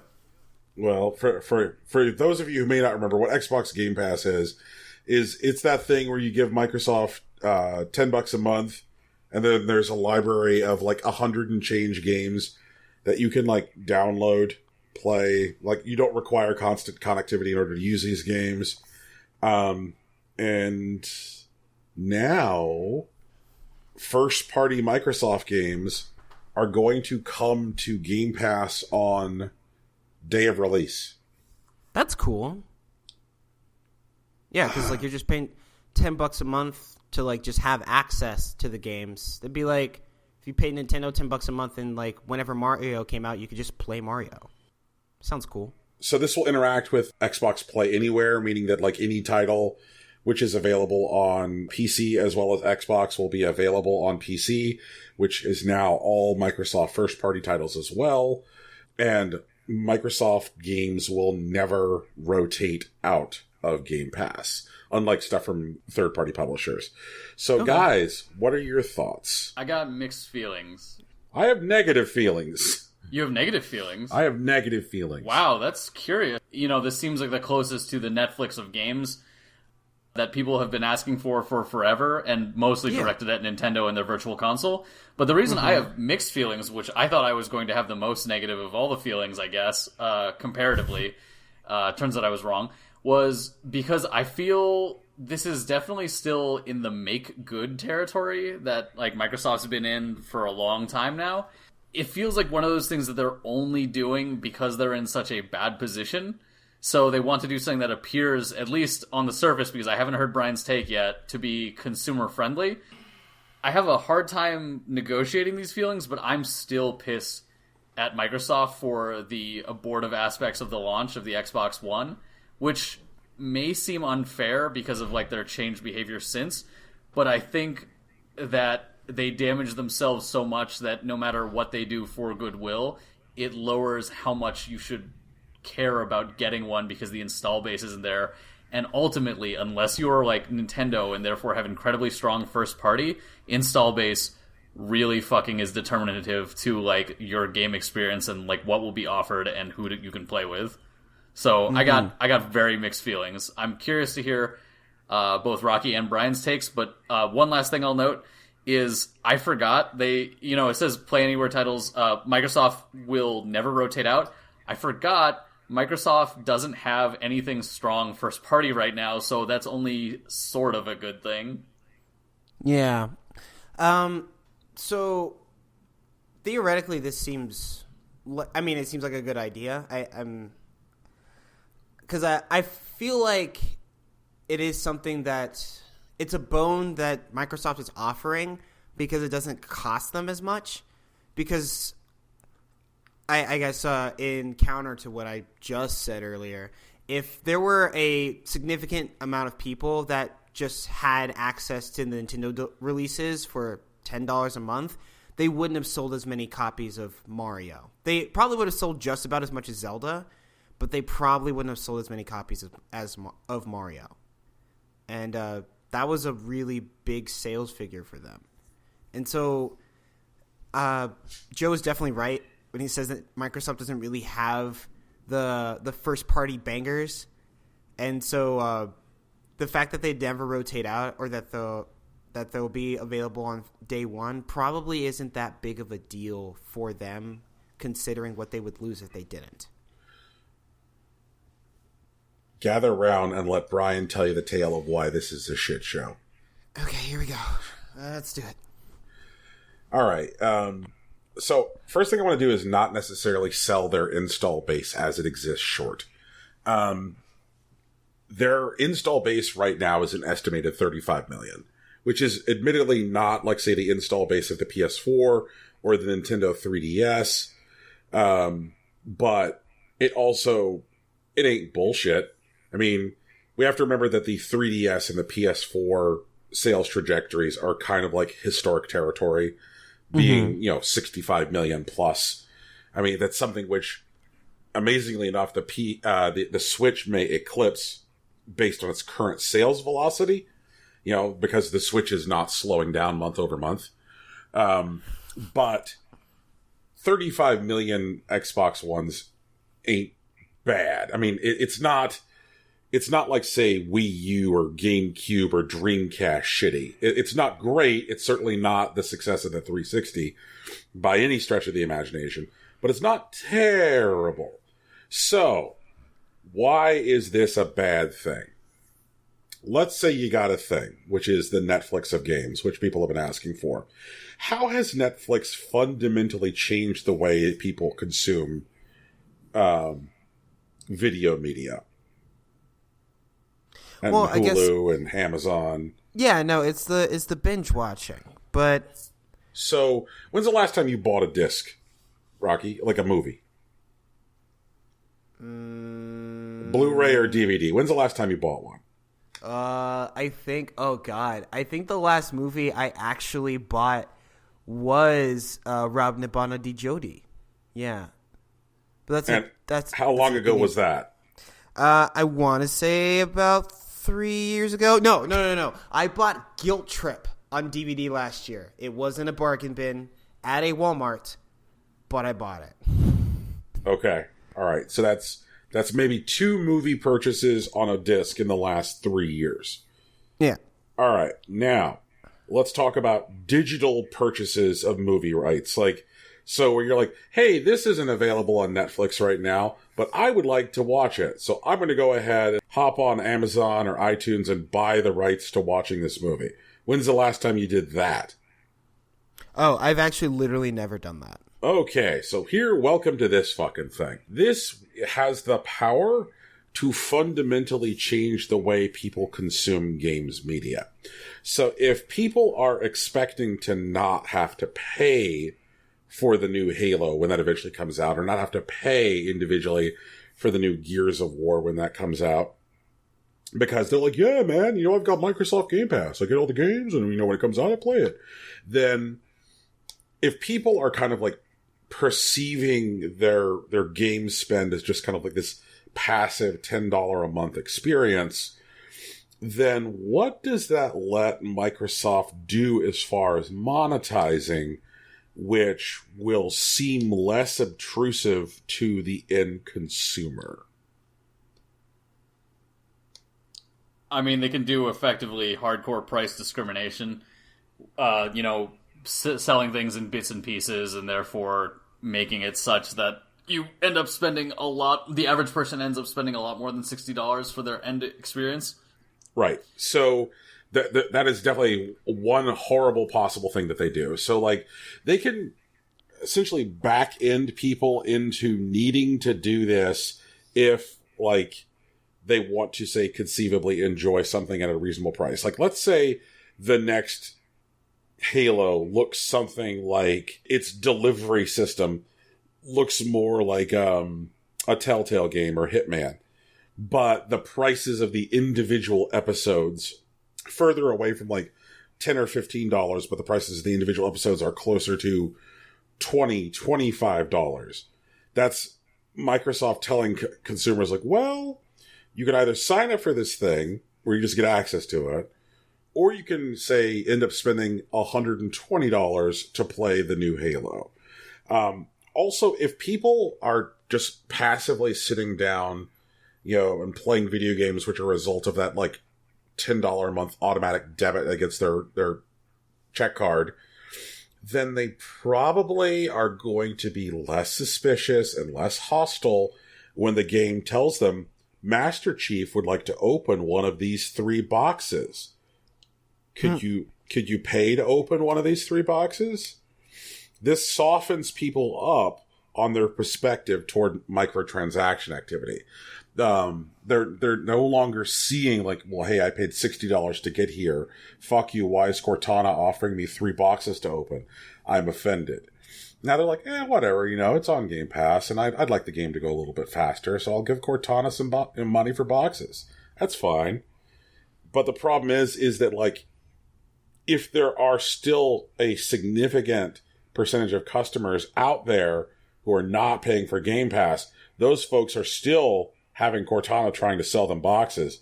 Also, how do you think games are going to be optimized in a Game Pass environment where a developer knows that, like, say, potentially in the future, the majority of their customers aren't necessarily paying for this experience and are going to only, like right now, like the numbers for percentages of customers who actually finish games are like dire. Like most people don't finish games that they buy.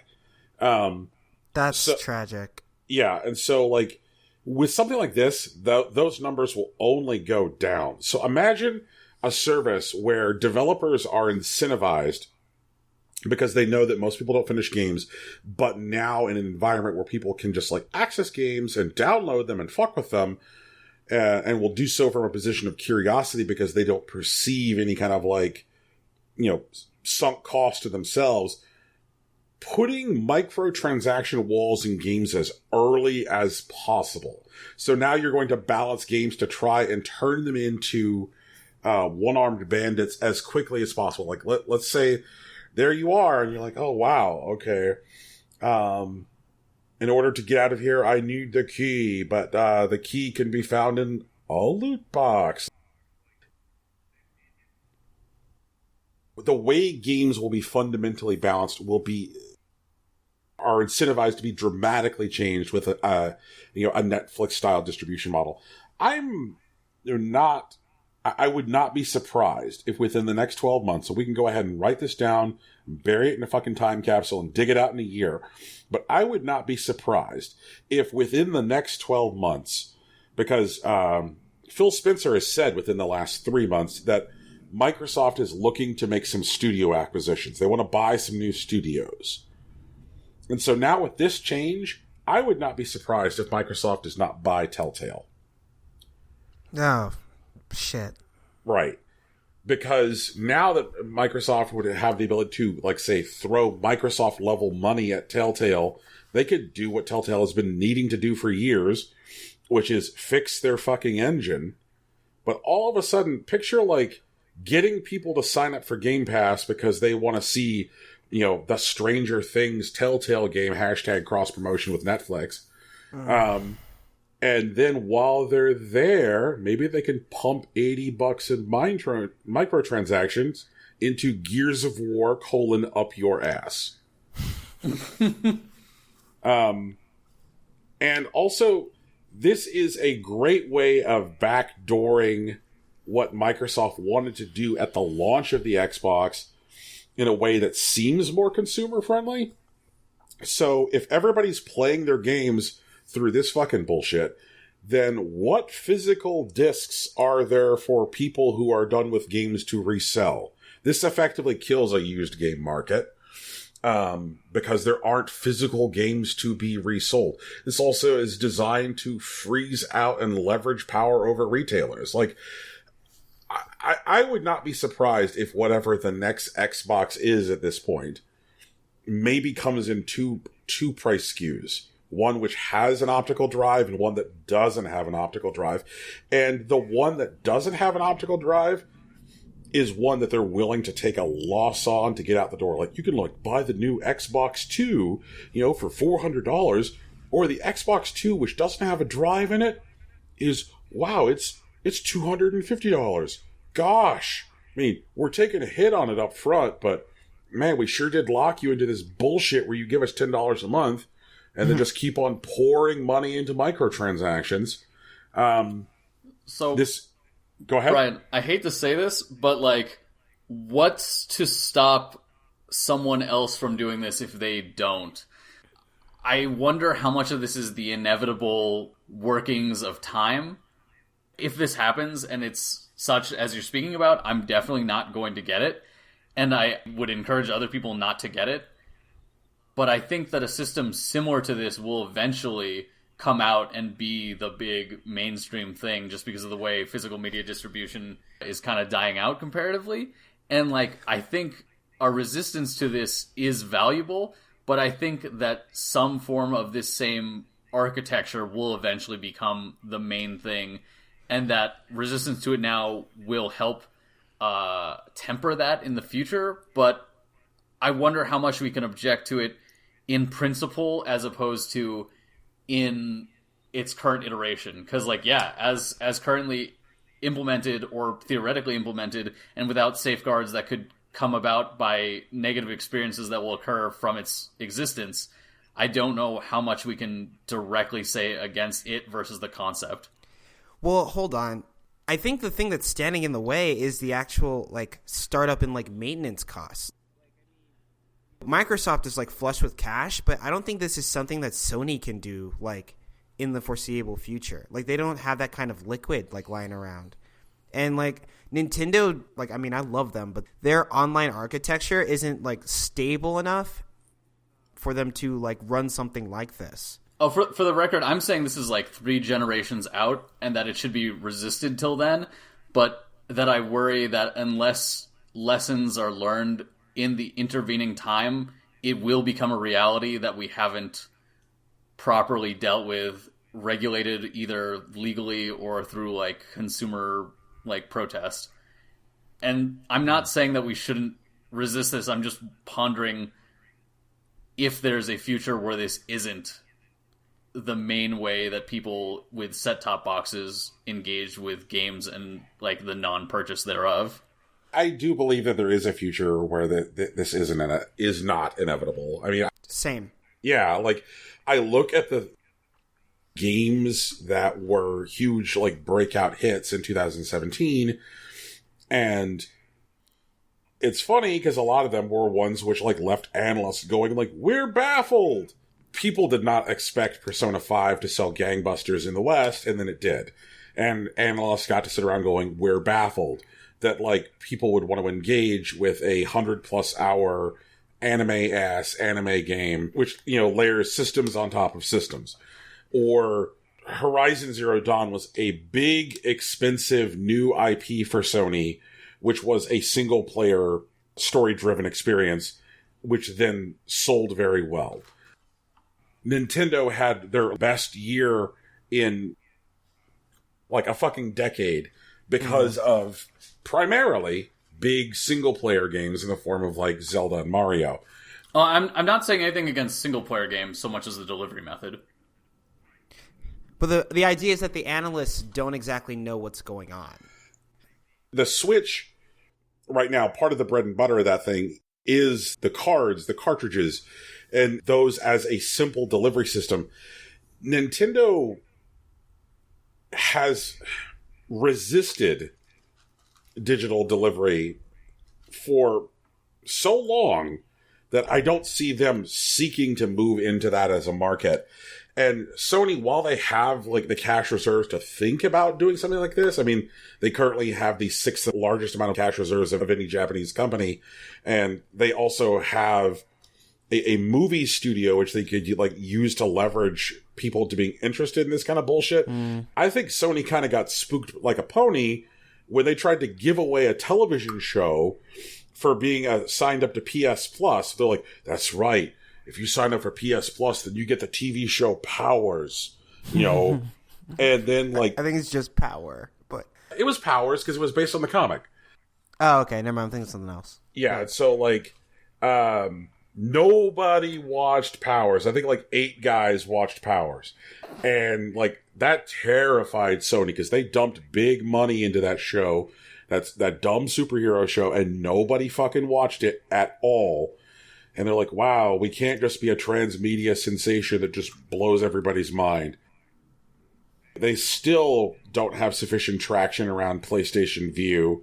The idea of content delivery systems where everything just gets poured down your fucking throat from, like, a single pipeline isn't something that Sony has necessarily succeeded at in their previous attempts. Like, PlayStation Now, PlayStation Vue, and additional original video content for PlayStation Plus have all been met with middling to a lack of success. I think for the time being, at least some kind of artificial separation between their various services and physical media is perceived by Sony as well as being of a benefit to them. Mm-hmm. I think that the only people who see this as a good idea, and it's because they have the existing network infrastructure to support it effectively, are the people who have the most to gain and the most to lose. Microsoft is in a weird place because Sony is in first place, but they're also in first place, but with inertia. Nintendo is gaining rapidly in this space. Microsoft is in this like weird place where they need to do something. So it appears to be that their big gambit is to attempt to fundamentally change the way people interact with their fucking media. And as somebody who resents the fact that there are movies that just don't get watched anymore because they're not available on streaming anywhere, who's pissed off by the fact that there is a whole generation of fucking children that treated the arrival of the Beatles on iTunes like a big deal because before that, they didn't listen to the fucking Beatles because they couldn't stream it anywhere. It's garbage tier that art is effectively crushed if the only way people consume it is through streaming services. If you don't choose to step outside a streaming service, things will die. Like, this is bad for game preservation. This is bad for artistic expression. This is bad for the consumer. Fuck this. I'm not arguing in favor of it. I think I may have conflated some ideas, really.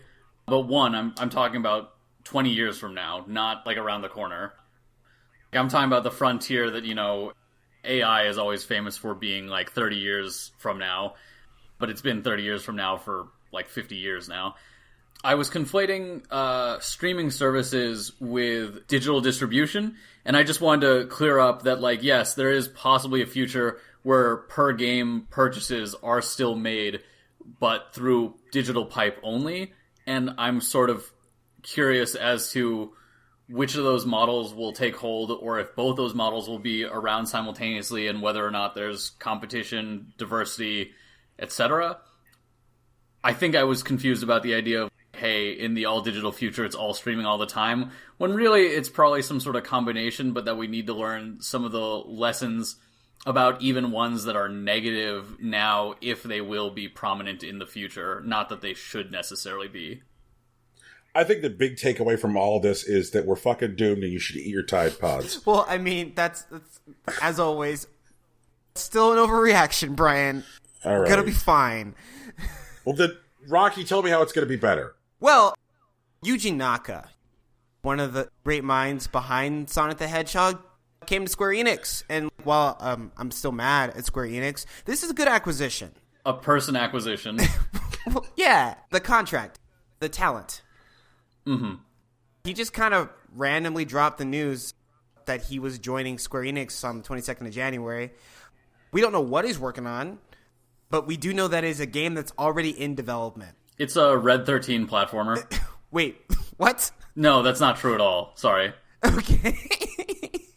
It was either going to be this or the XFL for Yuji Naka, so I think this was a better fit. Oh my god. Okay. So, for people who don't know about Yuji Naka, he has directed Sonic the Hedgehog. He's also directed Burning Rangers, Choo Choo Rocket, Sambo the Amigo, Billy Hatcher and the Giant Egg. I played Billy Hatcher and the Giant Egg. That was my first GameFly game. I think I had it for like 8 months. It was a problem. Nights into Dreams, the Phantasy Star series, Let's Tap, and Ivy the Kiwi. Naka is a good dude, man. For all the shit that I personally give Sonic and that Sonic actually receives, a lot of it's not really Naka's fault. He has a good head on his shoulders. I'm interested to see what he does at Square Enix. Any dreams, any hopes for this? What do you guys want to see come out of this? I want to see a release date for Kingdom Hearts 3. That is unrelated, Rocky. No, Yuji Naka's working on it. I'm sorry, is Kingdom Hearts 3 not already in development? Oh. Is Square Enix just not making Kingdom Hearts 3 anymore? That seems like it's entirely on the table, Brian. All right? Jesus, that's a fair point. If they had a Kingdom Hearts 3 event and then Yuji Naka walked out on stage, my interest level would jump about 300%. Let's go. That's all I'm saying, man. That's what I want. Dude, what if he's going to work with Yoko Taro in the next Final Fantasy game? Also down. God damn it. Oh. Good things from Naka. Got high hopes, big dreams. Man. Okay, so Brian, anything else? Come on. The world's not all terrible. Like, just throw it at us, man. What's going on?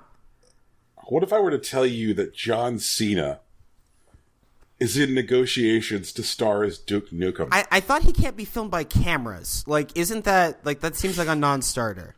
Let me explain that I think the title, the freaking tagline of this movie is going to be, even when you've seen Duke Nukem, you won't have seen him. That's what I want. That lines up. That tracks. So the Duke Nukem film has been kind of like bouncing around development hell for a while. Mm-hmm. The rights are currently with Michael Bay's Platinum Dunes company. Lord. Yeah, and it's Michael Bay who is putting the gas to this because he's currently producing the Bumblebee movie, which stars John Cena. Oh, God. Yeah, so I see this as a bad thing because Duke Nukem is trash, but as it's no personal reflection on John Cena, he seems like a very nice man. John Cena's great, man. He's a great dude. Yeah. I've seen him in some movies. He was okay in the Trainwreck movie. Oh, fuck. I forgot about that. Yeah, it was a good boner joke. Those are hard to come by. All right. Brian with the puns today, man. This is like the fourth one. Man. I don't wish this on John Cena. He doesn't deserve it. He's better than this. Fuck Duke Nukem.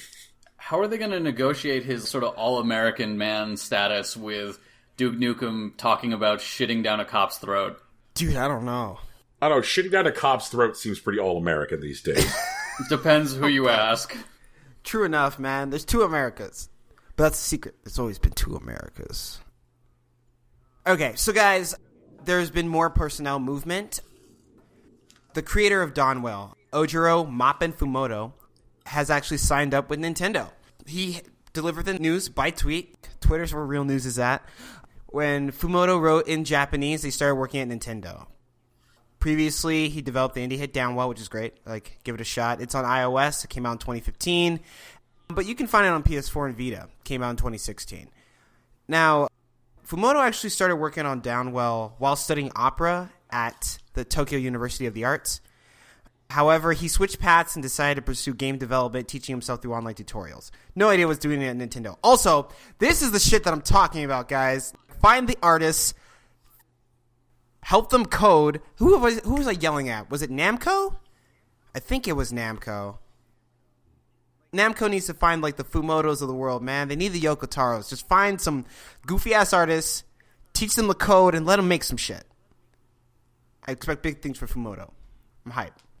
Do you want him to maybe play Duke Nukem? Nah, I don't need him to play Duke Nukem. I'd like for him to play Katamari and just... I want to watch. I would watch a stream of Fumoto playing Katamari. Just let him fuck with it and see what's going on. Is John Cena an artist who should be found? Well, he's a performance artist, and he has been found, but the WE found him. They found him first. They couldn't keep him there, like the Verizon Man. He's not even the Verizon Man anymore. He's like the Sprint Man, like one of the top anime betrayals of all time. He's actually the new Subway Man. He's the new Subway Man? Oh my god, are you... Is that real or is that that is a joke? fake. That's a fucking joke. That is actually a joke, but god damn it, Joe. Okay. Brian, we're getting the new people. We're gonna get some weird shit, man. It's gonna be cool, alright? So what's the next story? Either y'all play that Paragon? I played it, like, once. It was a whack, like, edgy Overwatch. I wasn't down. So, having worked using the Unreal Engine... Everyone who does that at some point has to break out the Paragon game to just see some of the things about how online tech in that game is done. Otherwise, no, I've never played it for fun, just to study. That checks out, because as near as I can tell, nobody's ever played Paragon for fun. Paragon, Epic's free-to-play MOBA, will be shutting down on April 26th, so pour one out. Now, what is kind of unusual here is that Epic is offering a full refund for every Paragon player for any fucking purchase they made in the game.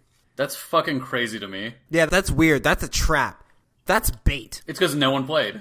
Those $60 Paragon early access discs that they sold for the PS4, they're refunding those. So if you're like, I bought this dumb disc, all you have to do is put the Paragon disc in, link an Epic Games account, and they will give you the fucking $60 back for that disc. See, that sounds like... I feel like what'll happen is that when they do that, which, I mean, I'm not going to do because I didn't buy Paragon, they're going to, hey, man, so here's your refund. Or, you could just play Battle Royale with the cool kids and then spin their install or something. Like, it's got to be something, right? There's a twist. That's super ridiculous.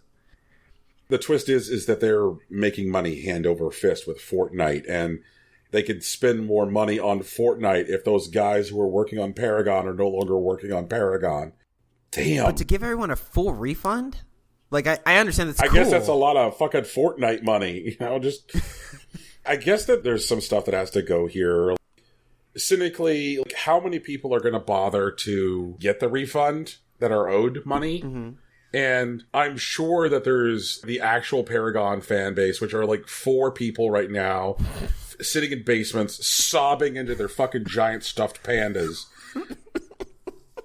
Those people are probably not going to demand their money back of Epic. They're like, no, you did right by me. I loved Paragon. I loved being the big, pretty, sexy angel sniper. It was nice. Okay. It was nice. I would like to address anyone who has played, who is playing, or even considering playing Paragon. Guys, come play Monster Hunter World with us, dude. It'll be great. I promise.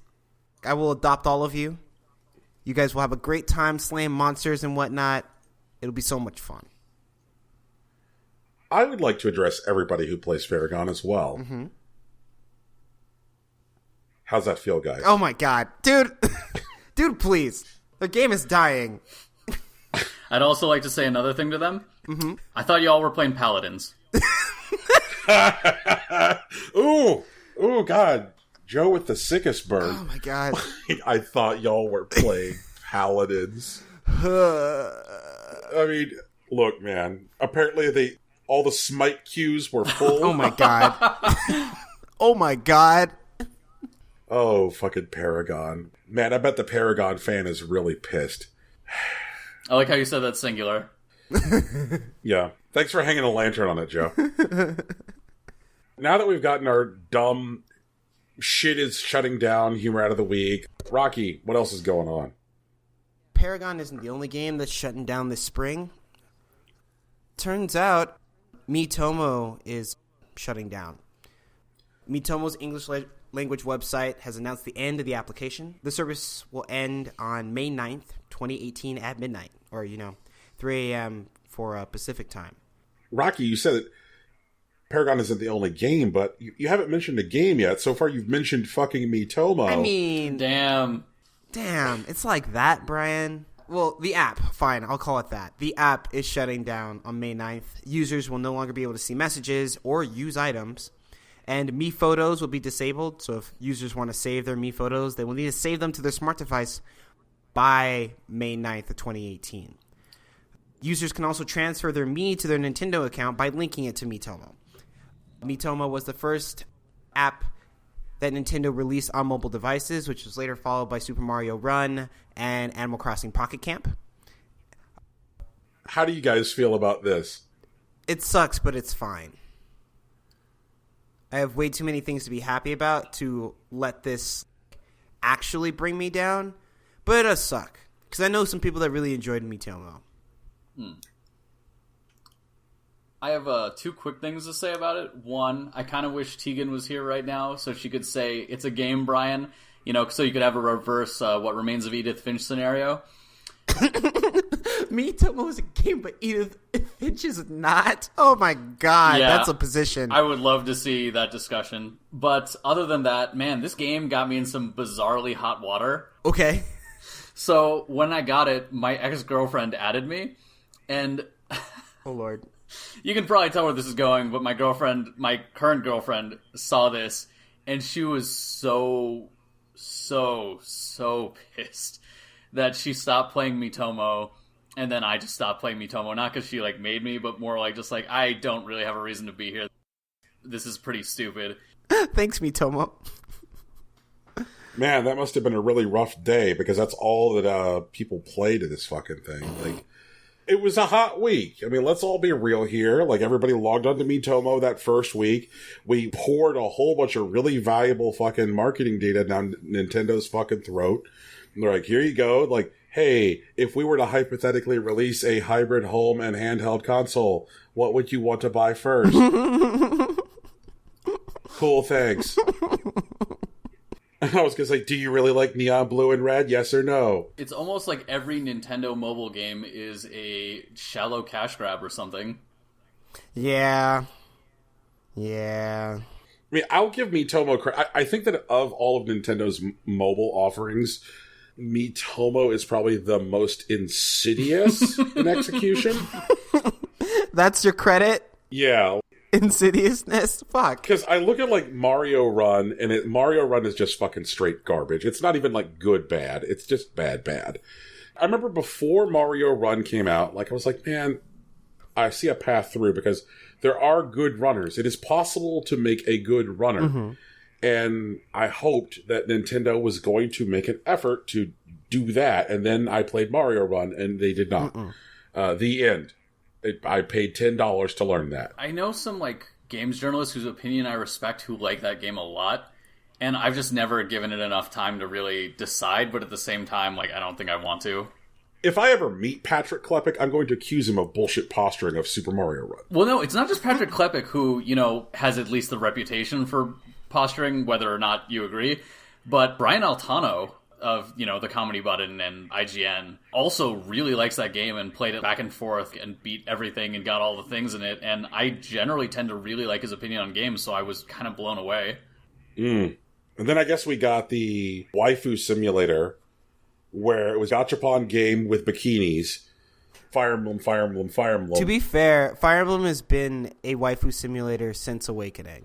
Like, that happened before Heroes, like 3 years before. Were you getting bikinis out of little gachapons? When you buy Fire Emblem for your handheld device or your home console, you get all the bikinis in that base purchase. Like, they're just there. They managed to find a way of creating an endless stream of new bikinis. It's like, okay, now it's the Cherry Blossom Festival, and all your waifus have new Cherry Blossom bikinis. And we've also added Donald with a different bucket on his head. I mean, sometimes it'd be like that. Yeah, and I'm like, fuck you. And then finally came Animal Crossing Pocket Apocalypse, which is the worst shit, where they're just like, yeah, it's right. The way you make friends is you buy things, and they come look at them. And I'm like, oh my fucking God. So I'd say that was probably the most naked in what it was. An evil, evil game. But, like, Miitomo was an incredibly valuable week for Nintendo because it just covertly gathered mountains and mountains and mountains of marketing data. And I remember sitting there looking at the thing and being like, well, this is all horseshit. I will not participate. I will not use this as intended. I will instead make Crucified Hot Dog Brian. I will instead tell it that what my big dream is a rim job, so that way some poor guy in a cubicle is going to be like, I hate reviewing this one. Damn right, that guy. Yeah. Sorry, guy. Someday your dream will come true. Oh, maybe. No, the guy's going over it, and he sees that your dream is a rim job, and then he just, like, cries a single tear, and he's like, me too, man. Wow. Me too. Oh, my rim job brothers.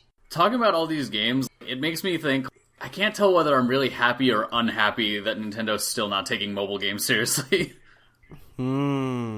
Actually, I think I'm happier about it because I don't want them to, for lack of a better term, squander resources in a fight with iOS. It just blows my mind that they made Animal Crossing the way they did instead of just making a real goddamn Animal Crossing with a bit of microtransaction hooks. I don't think I'll ever stop being mad about that. I've gotten to a point where I'm not going to yell about it anymore. Yeah.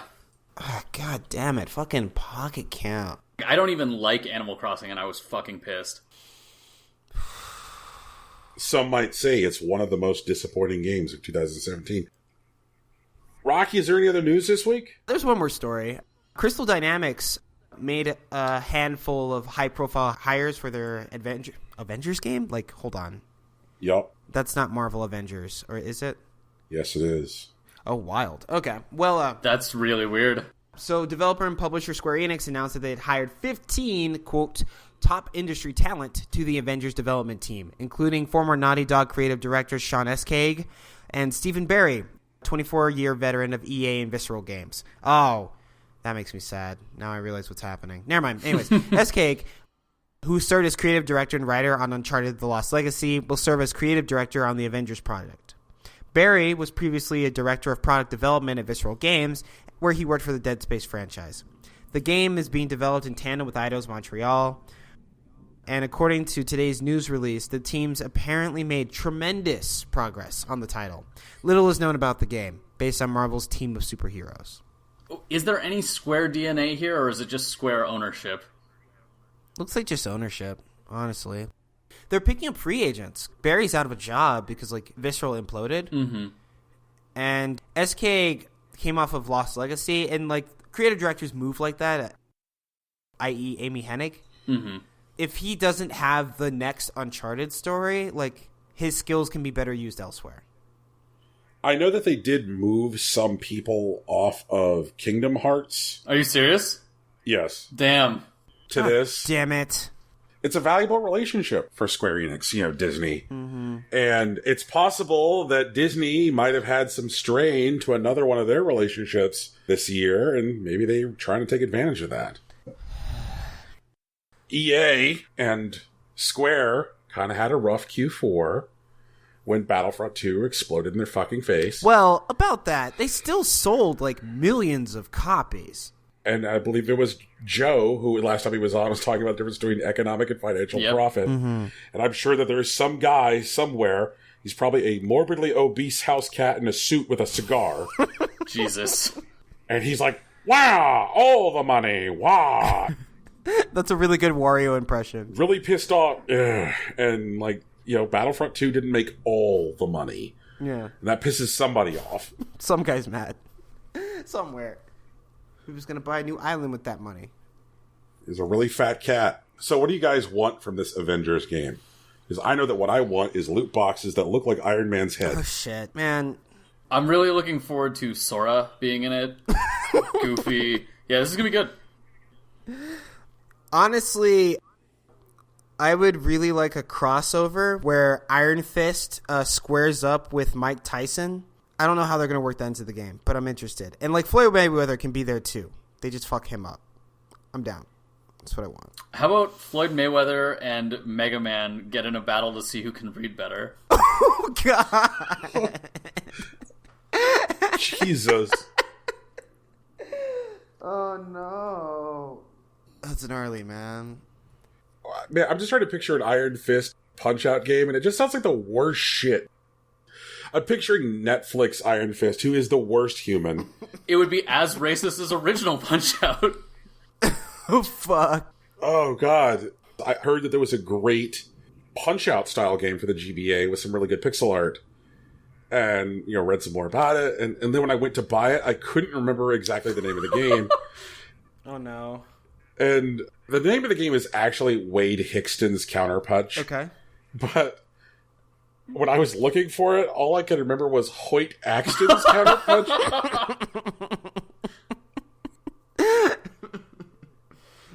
For those of you who don't know, Hoyt Axton played the fat dad in Gremlins. I didn't know that because why would anyone know that? Yeah, it's so I know it's not Hoyt Axton's Counterpunch, but I'm pretty sure it's Hoyt Axton's Counterpunch. So I kept on putting Hoyt Axton's Counterpunch into Google, hoping it would be like, did you mean Wade Hickston's Counterpunch? But it did not. No, what did it do? It did not. I ended up accidentally learning a whole lot about Hoyt Axton. I didn't know he was a singer. Because I only knew him as, the fat dad from Gremlins. Oh, my God. Brad, we need to work on your Google Foo, my guy. Oh, man. Oh, man. You couldn't have done, Counterpunch GBA or something. Oh, my God. I definitely thought you were going to accidentally type Wade Wilson's Counterpunch. And I'm like, well, that might turn up something. Yeah. No, it was Hoyt Axton's Counterpunch. It was very specific. But I'm not even sure how I got from, fuck, I can't even remember the name of the game again now. I've done it. Wade Hickston. Counterpunch. And Hoyt Axton. Oh, so that's the thing I did with my brain this week. Matt Borealis' Counterpunch. Oh, no. Oh, God. Oh, Jesus. I think that's the news this week. Is that the news, Rocky? Are we done with the news? Yeah, that's the news. That's the whole thing. Which means that it's time for our new tradition, which is what came out on Steam. All right, man. What do we got? What came out on Steam today? Once again, as our tradition when we record in the morning, we're off the hook for the most part. Yeah, what's the numbers for Friday? The numbers for Friday is a scant 32 games came out yesterday. Mm-hmm. Yeah, so far 4 games today. Okay. looks like we've got some real trash today. What do we got, man? We've got Yap, yet another puzzle platformer. No. Yeah, it's $1.99. It's got Steam achievements. All of the Steam achievements have been drawn in MS Paint. Good. Marker quality. Good. We have Glista. Glista is 80 cents, which says, collect gems, avoid traps, and reach your way out in this addictive 2-button controlled game. No. It's actually just a dive kick story mode. I hope so. I would have played that game. Fucking dive kick story mode. Features, 2-button control, constant movement, easy to learn, hard to master. Oh, it's Othello. 25 levels and 12 themes, and controller support. Oh, no. And then the game, in the Steam features, it shows partial controller support. God damn it. Yeah. That's amazing. Yeah, Crazy Pirate, which is 59 cents. Go on an unforgettable journey for treasure. For 59 cents? Yeah. Okay. Waiting for you, chest stuffed with gold. That was the end of that sentence? Yeah. The Steam page listing reads, the error is fixed. Enjoy the game. Net smiley. Okay, the error is fixed. That's... Yeah. All right, man. Fixed bugs related to achievements 71 through 80. Now everything works. Can we talk about... Can we talk about how developer code commit messages are better written than this fucking patch notes? That's amazing. Yeah. Oh, okay. Now here's a more conventional feature list. You guys will love this. Fascinating gameplay with unusual mechanics. Simple mouse control. 20 exciting levels in 2 worlds. Cartoon 2D graphics. The epic voice of the commentator behind the scenes. Okay. And then 500 easy achievements, Steam. How much is this game? 59 cents? Yep. Damn it. Are you doing it, Rocky? Are you getting Crazy Pirate? No. I'm playing Monster Hunter, man! Alright, whatever. It's okay. I'm watching the video of this Crazy Pirate footage. I'm not sure I understand what's going on. Okay, wait. Just occurred to me. So you know how people use Pornhub as a way to distribute things that are illegal to distribute? Right. You know, like movies and stuff like that? Uh-huh. Yep. Okay, has anyone used a Steam listing to fucking host a movie?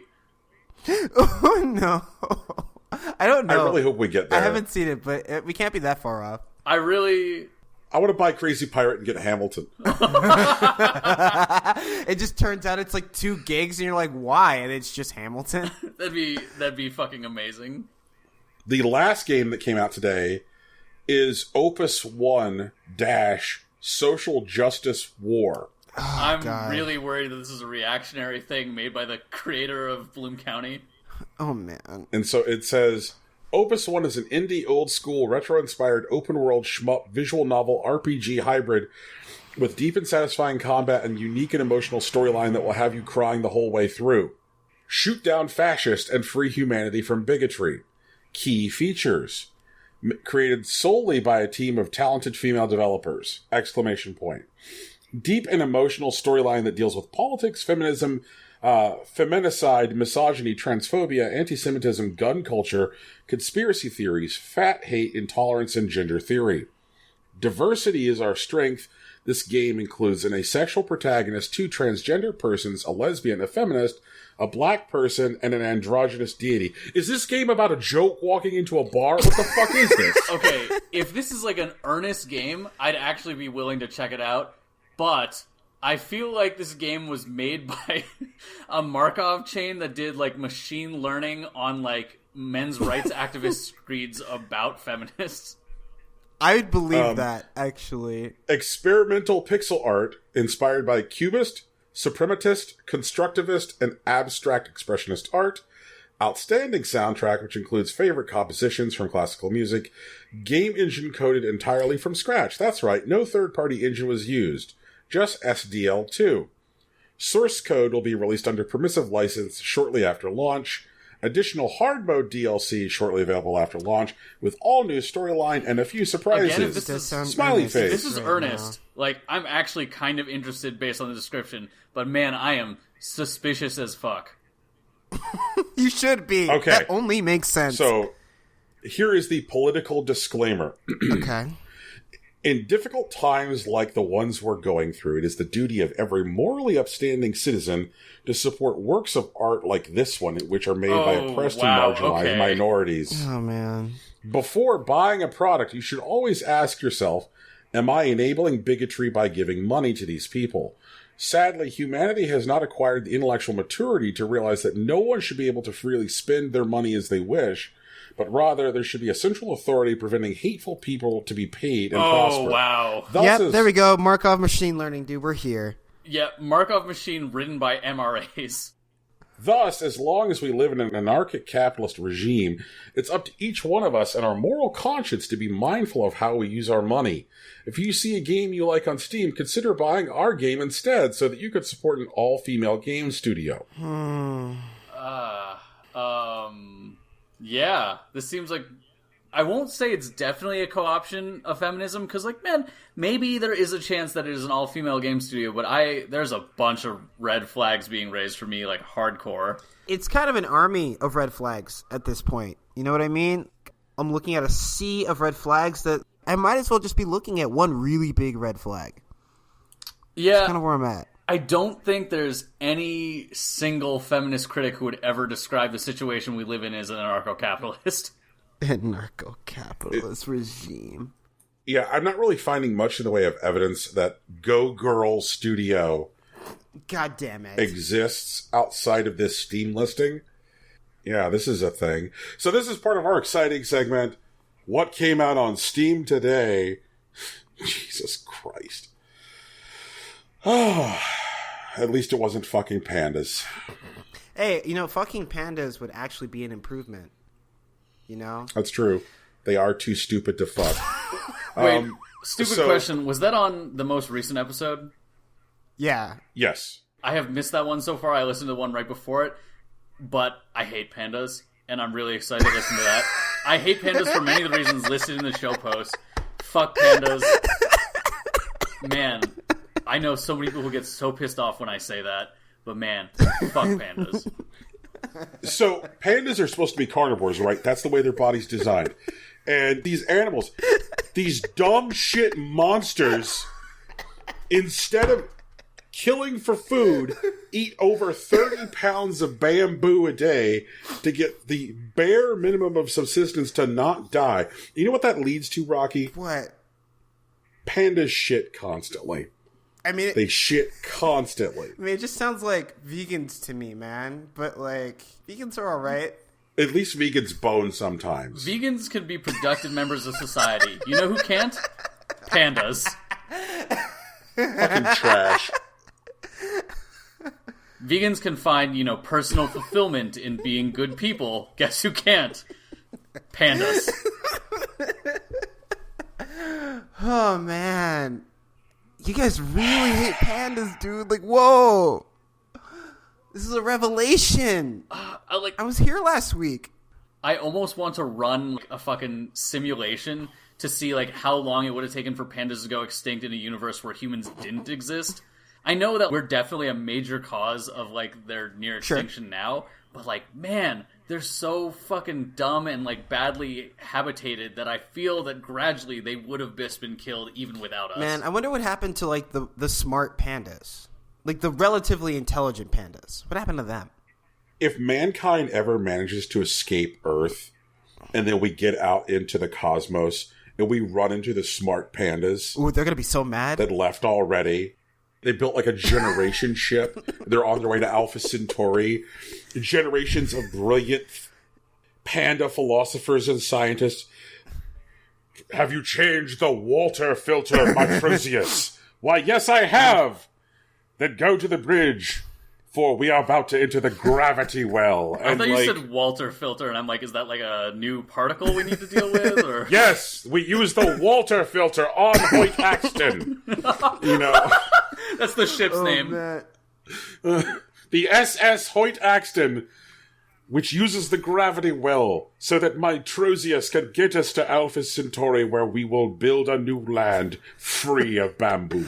All right, so y'all, Brian dreams of a planet, a civilization of beautiful, articulate, intelligent pandas, but it's not where we live. So until we get there, we would ask that you leave us reviews for our show, ideally on iTunes. You can also put them on Google Play and Stitcher, but if you put them on iTunes, Brian will send you a biscuit. There is music at the beginning of this podcast. It is produced by Kev in NA. His latest project, Spirit, is now available on Apple Music, Spotify, and Google Play. The Impossible Discord is alive and well, and we are so excited to share it with you all. We will use it likely to communicate and to talk about Monster Hunter Mondays, which should be starting, I believe, next Monday. And we will, shout about it on the social medias. I'll be on the Twitter, Brian's on Facebook, and Tegan is on the Tumblr, and Festival's working on Instagram. We don't know what that guy's doing. That's our closing business. Anything else? Any thoughts, concerns, comments? Man, Joe, thanks for coming by, man. Yeah. Oh, yeah, it's a lot of fun. I miss hanging with you guys. True. Gotta do this in person. Eat some ramen or something. Yeah. Visit us in Arizona, and me and Brian will show you some cool shit. Gang. Different styles of Mexican food than you are used to in Texas. Yeah. I want to see what you're actually going to do in response to Bonnie's burritos. Brian, there's a burrito place in my town that makes a burrito literally the length of a human arm. It's beautiful. I love it. Well, I will not take you to go get some novelty burrito. I will definitely get you hooked up. I got some spots in mind that run the gamut. There is definitely, I think, enough in the valley were Team Impossible Coin to assemble here to keep everyone adequately entertained. We'll get Tegan a bag of Cheetos. We'll see what happens. Is Phoenix going to be the prospective location for Impossible Con? Oh man, maybe. Either that or we have to put it like in Nebraska or something. Damn it. Ideally, I would like, if there's ever any kind of event, to do it here, just because it's warm here when it's cold in other places, which is kind of nice. And it also means that I would have to get on less planes, which is, also a huge plus. Huge plus. I love planes. Thanks for hanging out, everybody. Thanks for listening.